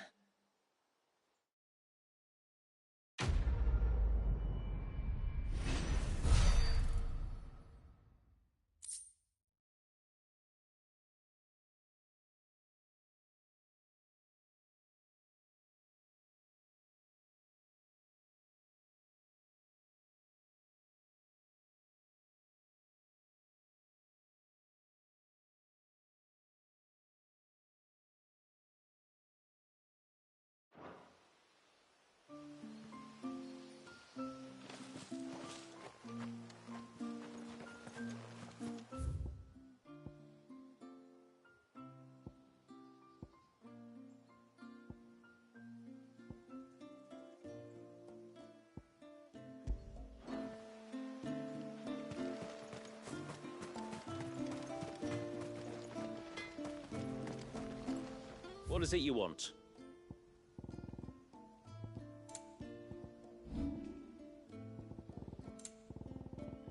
Till next time, then.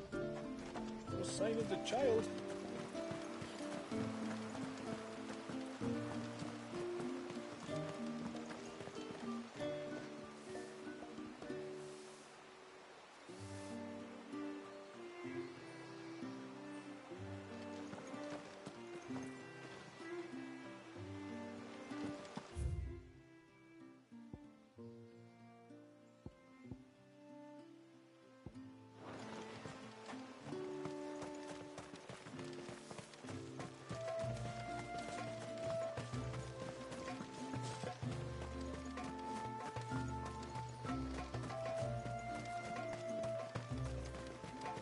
And wants everyone left me in peace.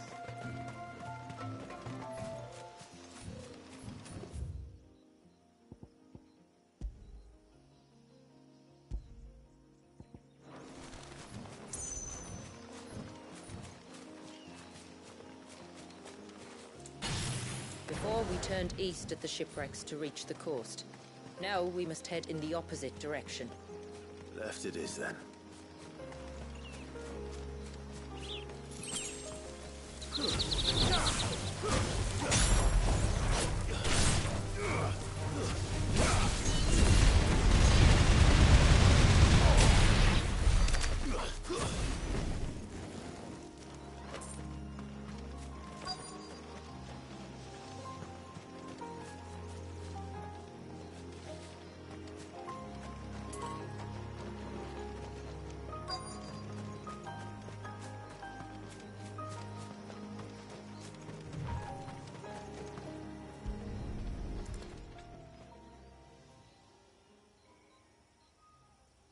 Well, here's the cairn.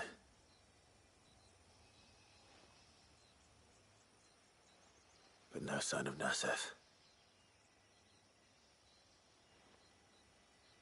To the riverbank, then.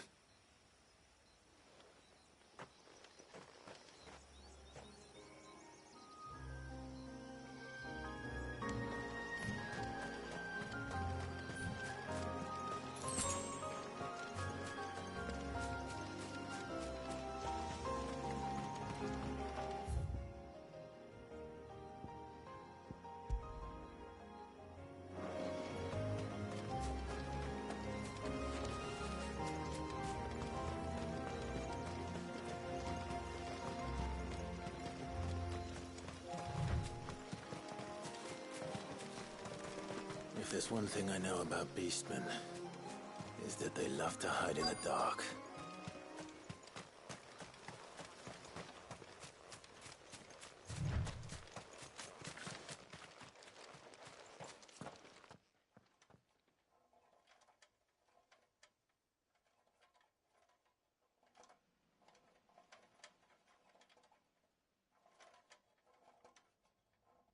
What are they up to?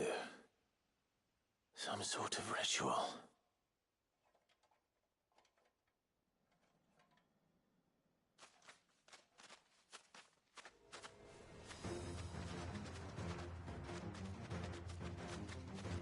Sorry to disturb you.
Let's see what's on this altar then.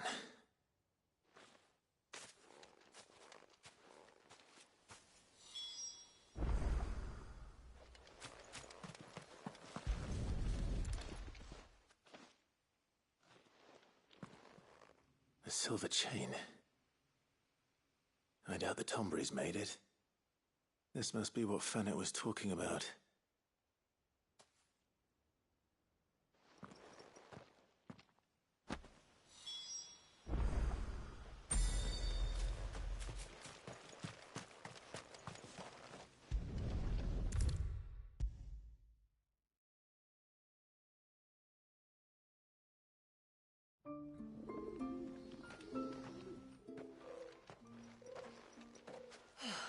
You're back.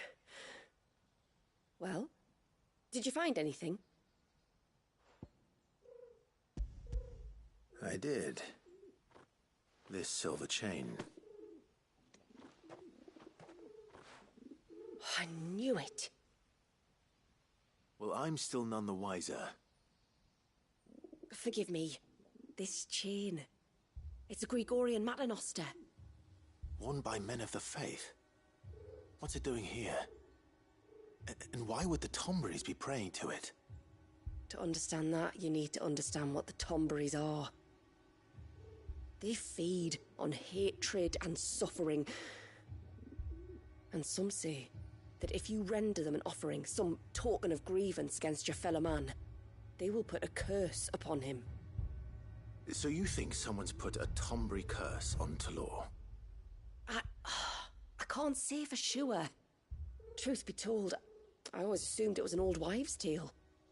But given his fear of the forest and the presence of the chain on the altar, I don't know what else to think. Does Talor have any enemies in the village? Anyone who would nurse such a grudge?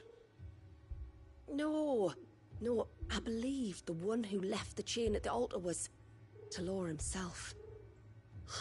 I beg your pardon? But there's more to the tale, you see. It's said that if you attempt to curse a soul that has returned to the sea already, your ire has nowhere to go but back to its source. You're saying he cursed himself? In trying to curse another, aye. When my father was younger, he was one of the few permitted to venture beyond the wall on trading expeditions. He told us that when he journeyed to Sanbreque, he'd wear that chain to disguise his true beliefs. lest Grieger's faithful turn their cudgels on him. Did they ever catch him in his deception? Might that explain the ill will he bears someone? Not that he ever told me. Come now. Let's not waste time speculating about Talor's past. We need to focus on the present, and that means finding a way to break the curse. All right. If there's anything I can do to help, let me know. Thank you. I shall. Aye, and thanks for going to all this trouble. Here, it's not much, but I want you to have this. We call it an Adder Stone. It's a gatherer's charm. Reacts to certain rare minerals we use in crafting. Makes them ring out like a bell. Stuff you'd have no chance of spotting otherwise. If you find anything, see that you bring it back to me. I can make you some decent gear with it. If you're interested, like. I am, thank you. And I'll be sure to pay you a visit. Until then, I wish your father a swift recovery.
What is it you want?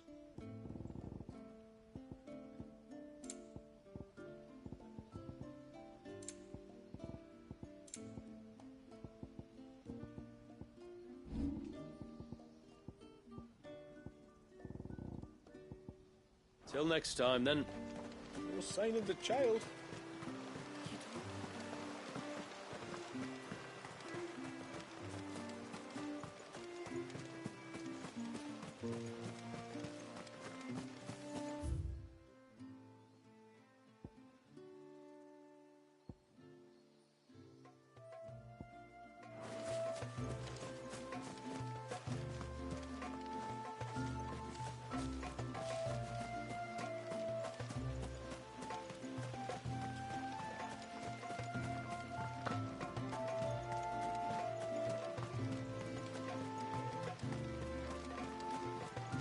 And once everyone left me in peace.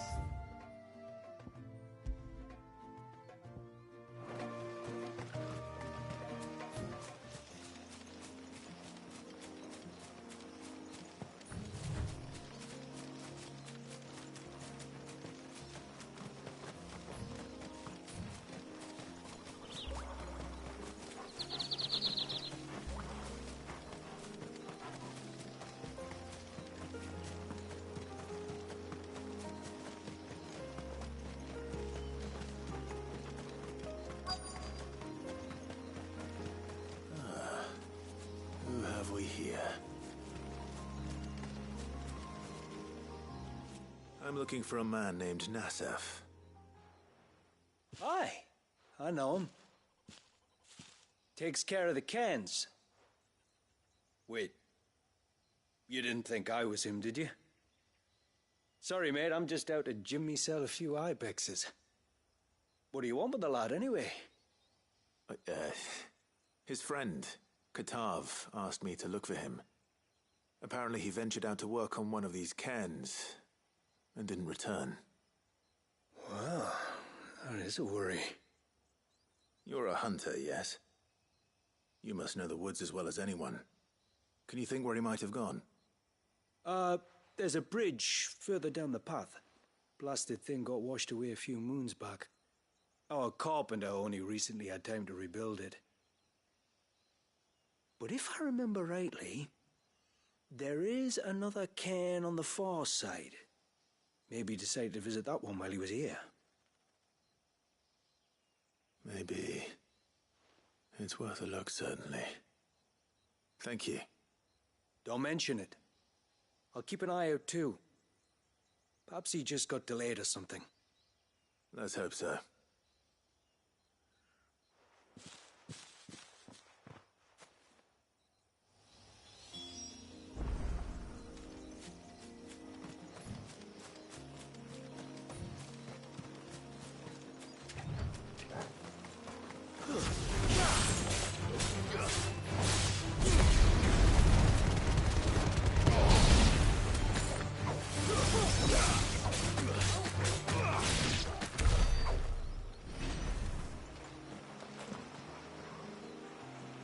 This must be the bridge the hunter was talking about.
Hold on!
Oh, thank you.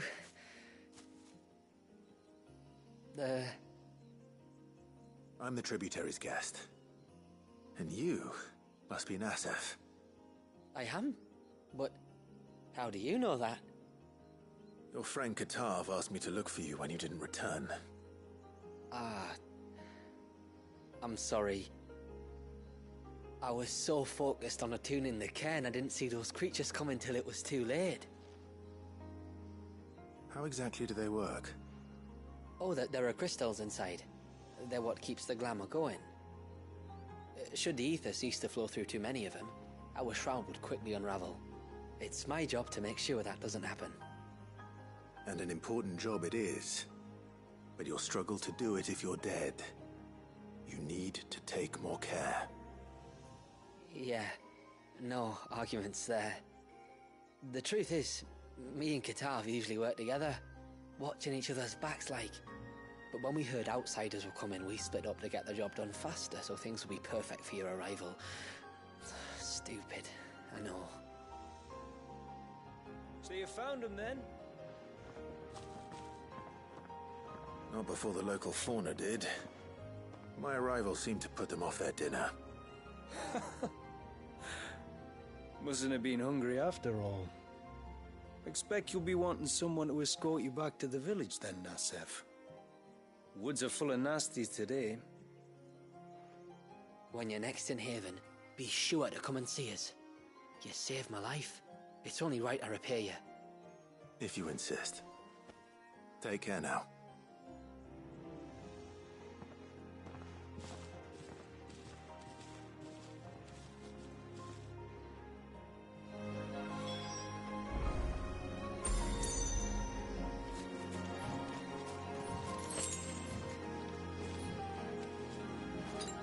That's better.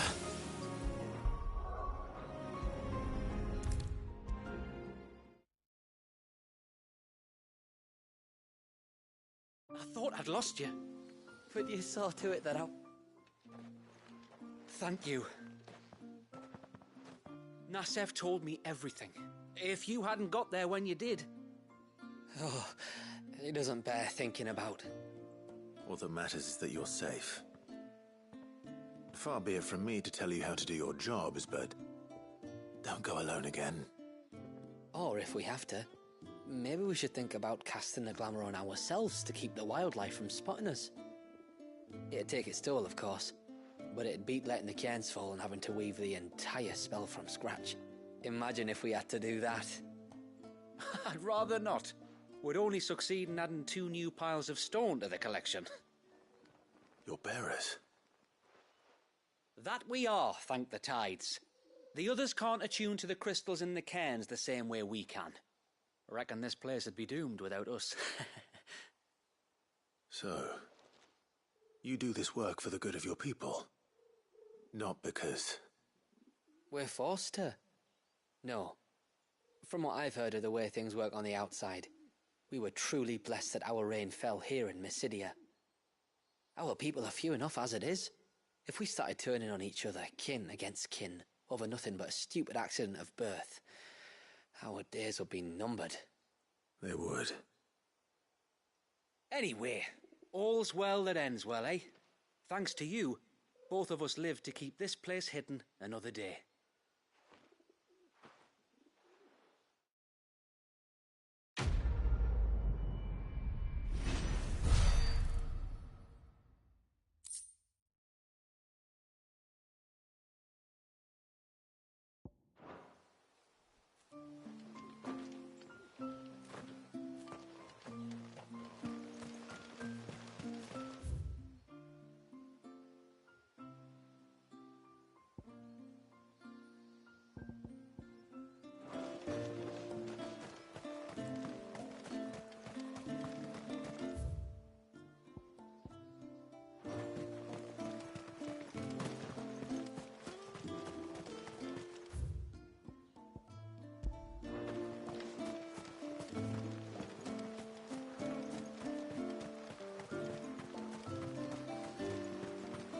Bastard things.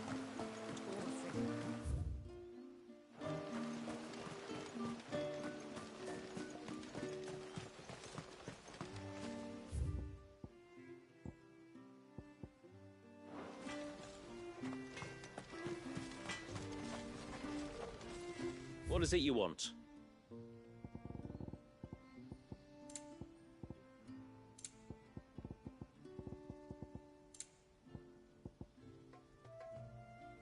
You can't expect me to make something out of nothing.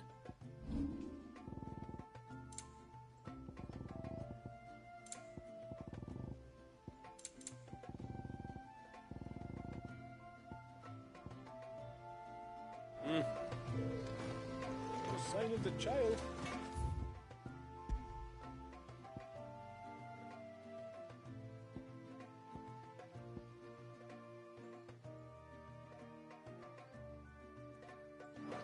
You don't think he's...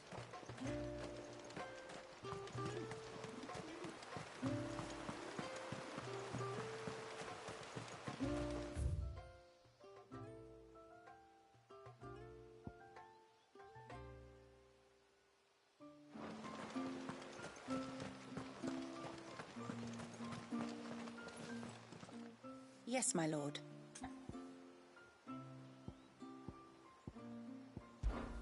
Long, long ago.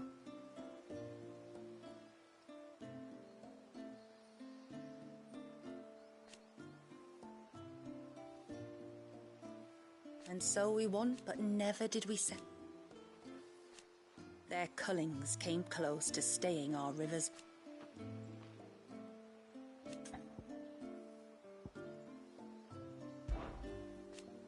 The first was the dusk.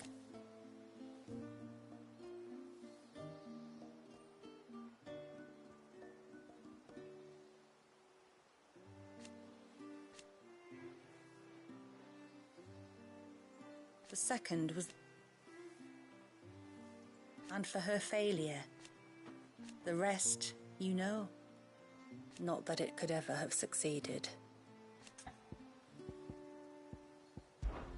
80 years have come and gone.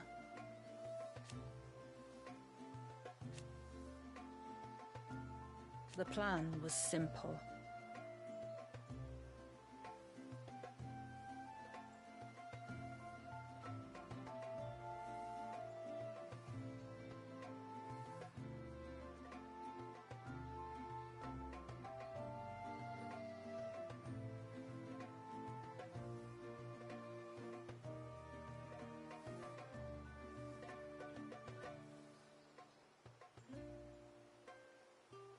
Sadly for them. And yet, it was the tribute naturally, and they part our only. Till next our streams cross.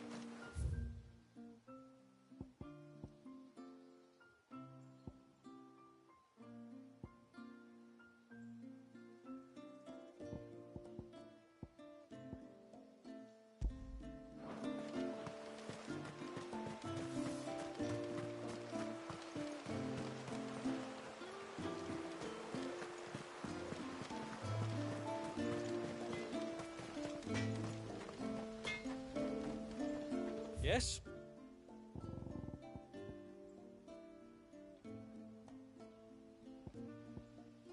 A good tide to you.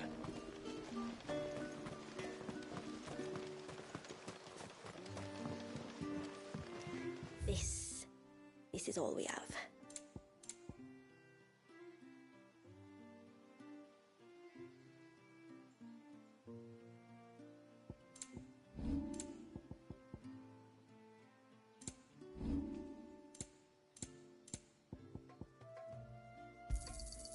Here you are. May it serve you well. Then I bid you good tide.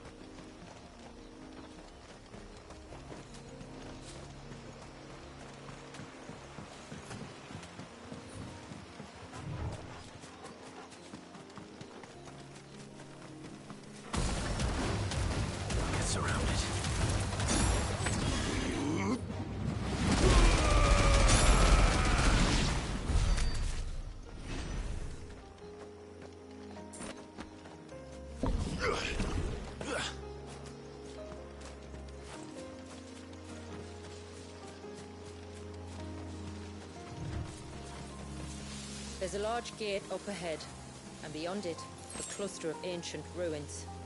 The temple, or the Heir of Hours as my people call it, can only be reached by passing through them.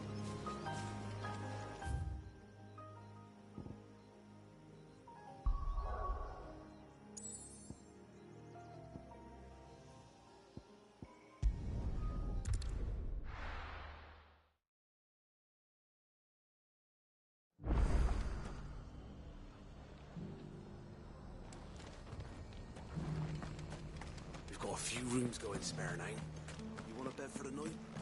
Speak to Martha. I remember you. You're the one who saved Whiteheart. How's the old girl doing? She's very well. Thank you. Oh, don't thank me. You're the one who saved her. Anyway, what brings you to the rest today? I was hoping to purchase a Mimit gourd. And I thought you might be able to tell me where I could find one. Oh, reckon I could do better than that. Just so happens, I've got a whole carload of the blasted things. Not a buyer in sight. Really?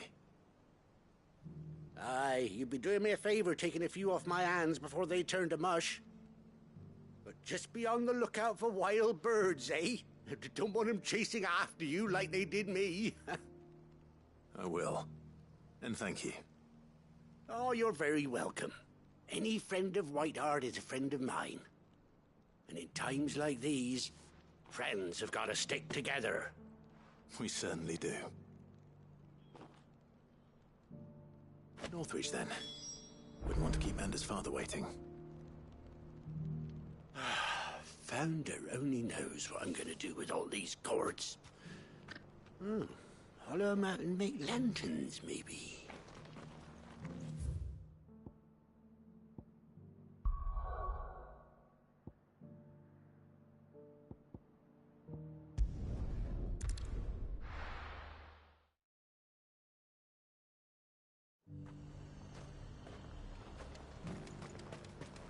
And how might I help the garrison today?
Ah, there you are.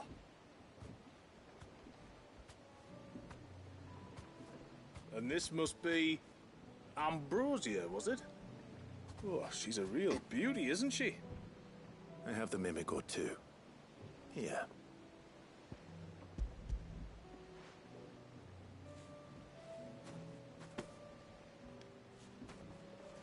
Thank you kindly.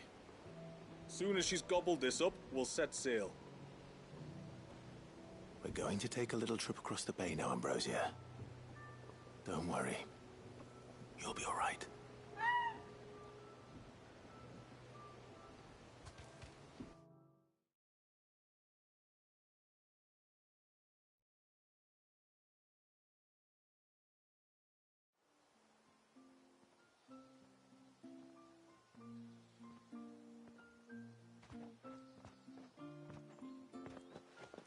Well, we made it. You didn't know? She is as white as snow. You're beautiful, aren't you, girl? Brave, too. She was calm as you like on the journey over. The Mimic gourd will have played its part, of course, but passing through the walls enough to spook most birds even then. Not this one, though. Ambrosia's been through a lot. I doubt there's much that could unnerve her now. Not with a beloved master by her side. No. It's you who looks after me, isn't it, girl? Anyway, thanks for bringing her here.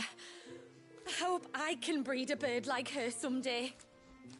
And if you and Ambrosia need ferrying back to Northreach, you only need say the word. Thank you. But I think we might explore Mysidia together. What do you say, Ambrosia?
It'll do, girl.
Straight home now.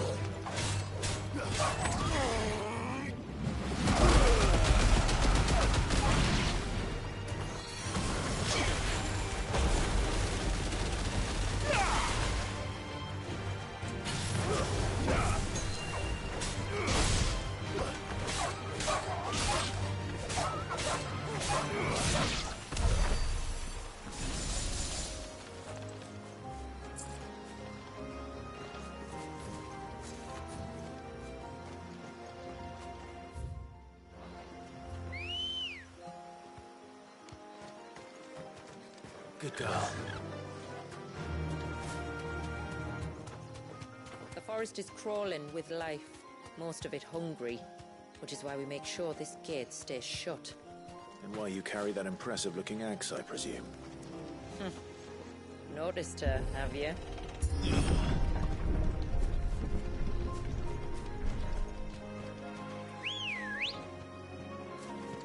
Let's go. The temple is up there. Don't worry. Those cliffs aren't the only way to the top. Fly, Ambrosia.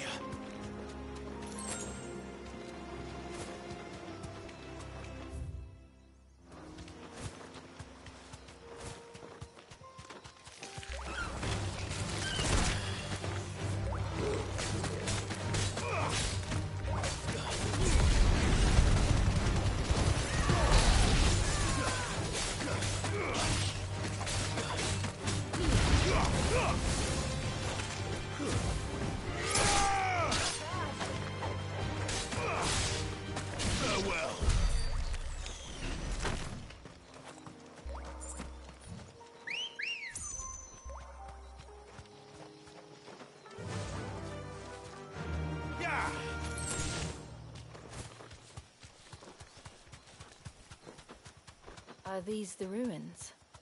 Yes. As far as we can tell, they're part of the same complex as the temple itself. To think of all the people who must once have lived here.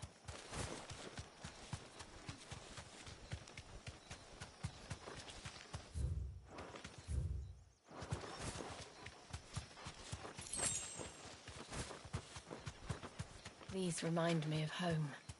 You're from the north, then? Yes. And no. I see. Straight home now. No holding back.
That's better.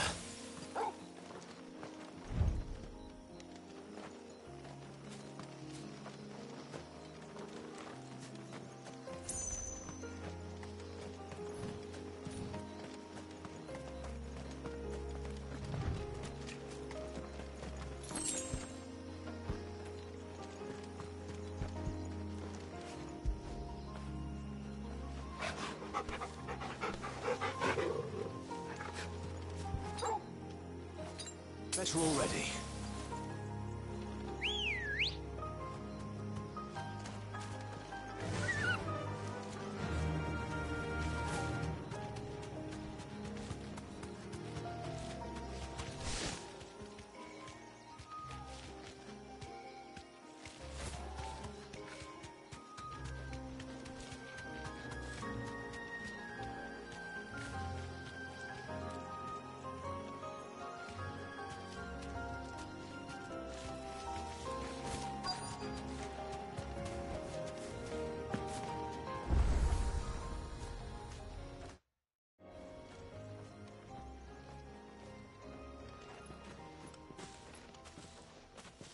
Do you see that cave up ahead? Whoever lived here carved a flight of stairs into the stone within. A way to the top. And whatever it is that awaits us there.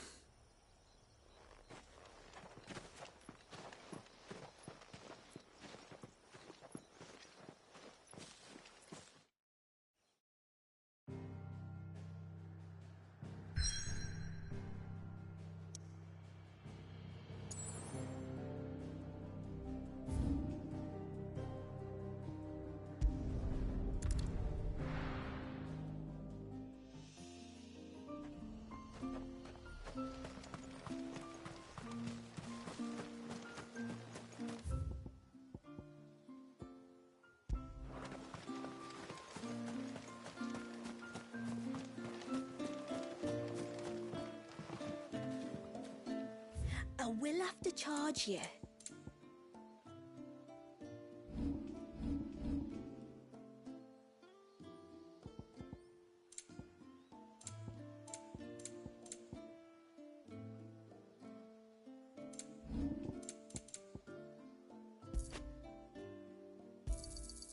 Here you are.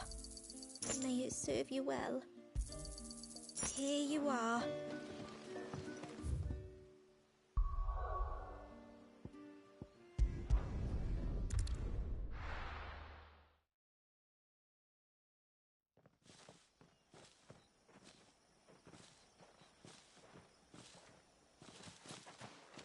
There. The temple the time forgot.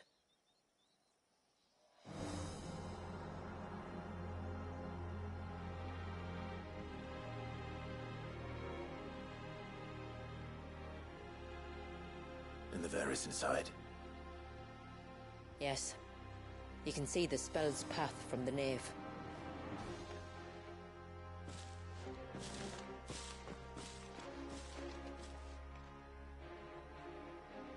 What is it?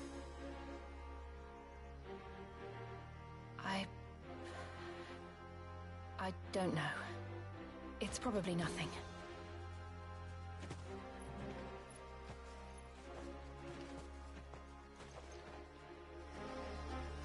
Forgive me, but why build the Vare here?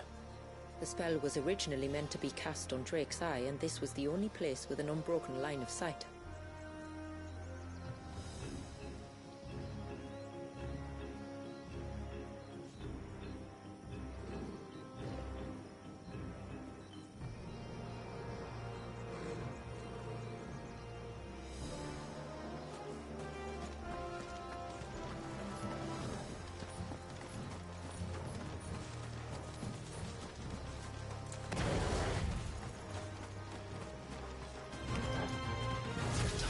Like to think these ruins are their own. They look none too pleased to see us.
Seem only to increase, as if they were feeding off our suffering.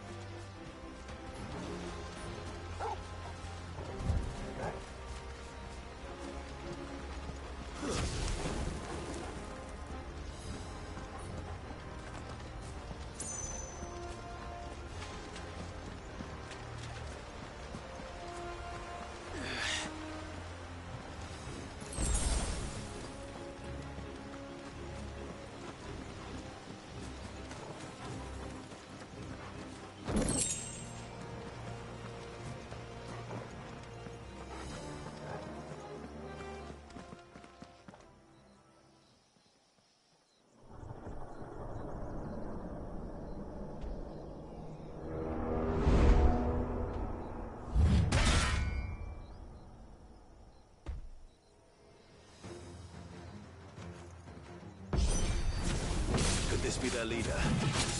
You're more than welcome to ask.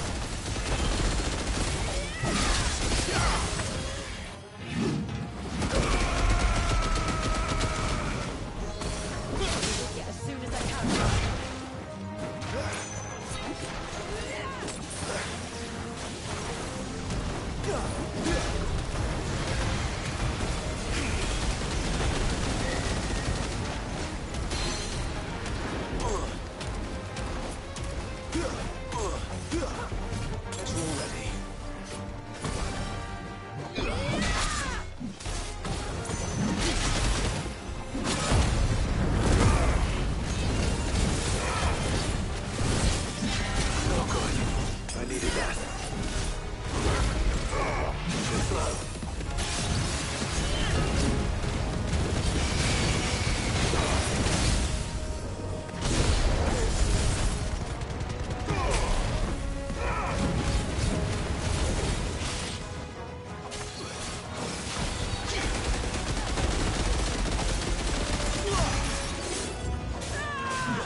That could have been worse, I suppose. Aye, well, if the forest's taught me anything, it's that there's always something worse.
Just inside the dome, yes. But it's what's out here that worries me.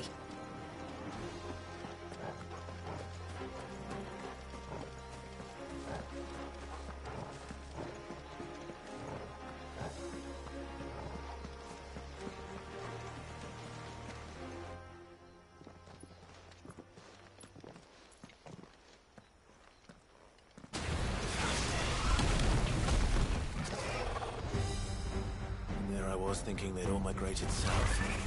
The weaker ones did. The weaker ones? Did you hear that, Sid?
frozen.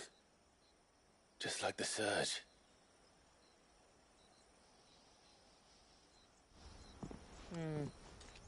Another of my ancestors' sins. Shall we?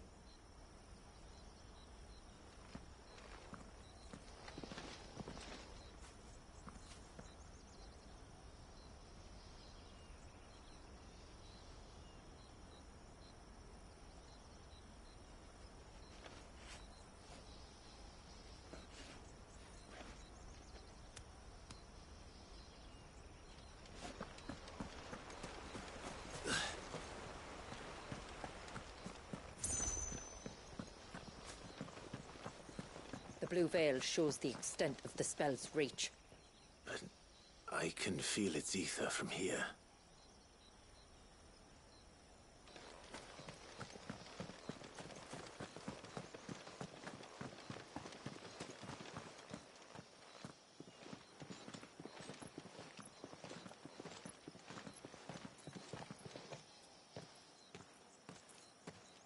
Shula, wait. Before we cross the threshold, I'd like to know a little more about how these magics work. I assume we'll be safe from their influence. We won't grind to a halt, if that's what you mean. The spell only affects the things that were present at the moment it was cast.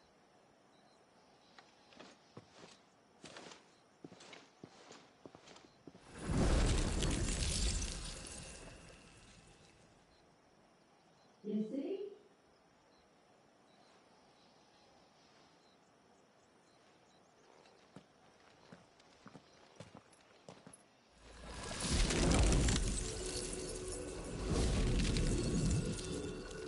But if we can enter, that means other things can as well. Like the ones we saw on the way here. And worse, probably.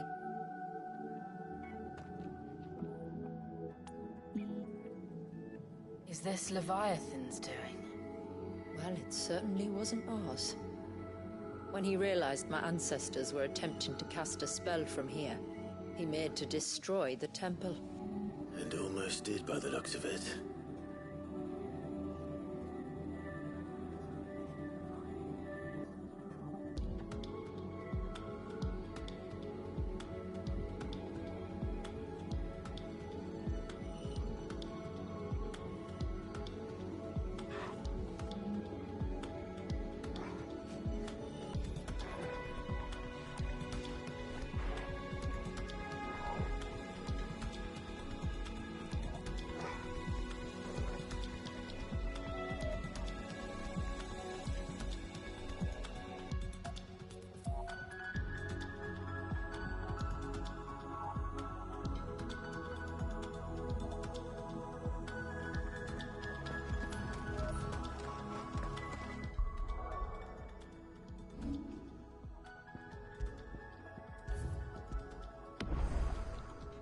Okay, I need some food. So yeah, ladies and gentlemen, Broadway enjoying 1632 part of Rise of Tide Part 1. I need to eat. I'm starving for 3 hours. God damn Christ. I need some food. I'm starving. We'll play more this game later today. Thank you for joining me, and take care. See ya.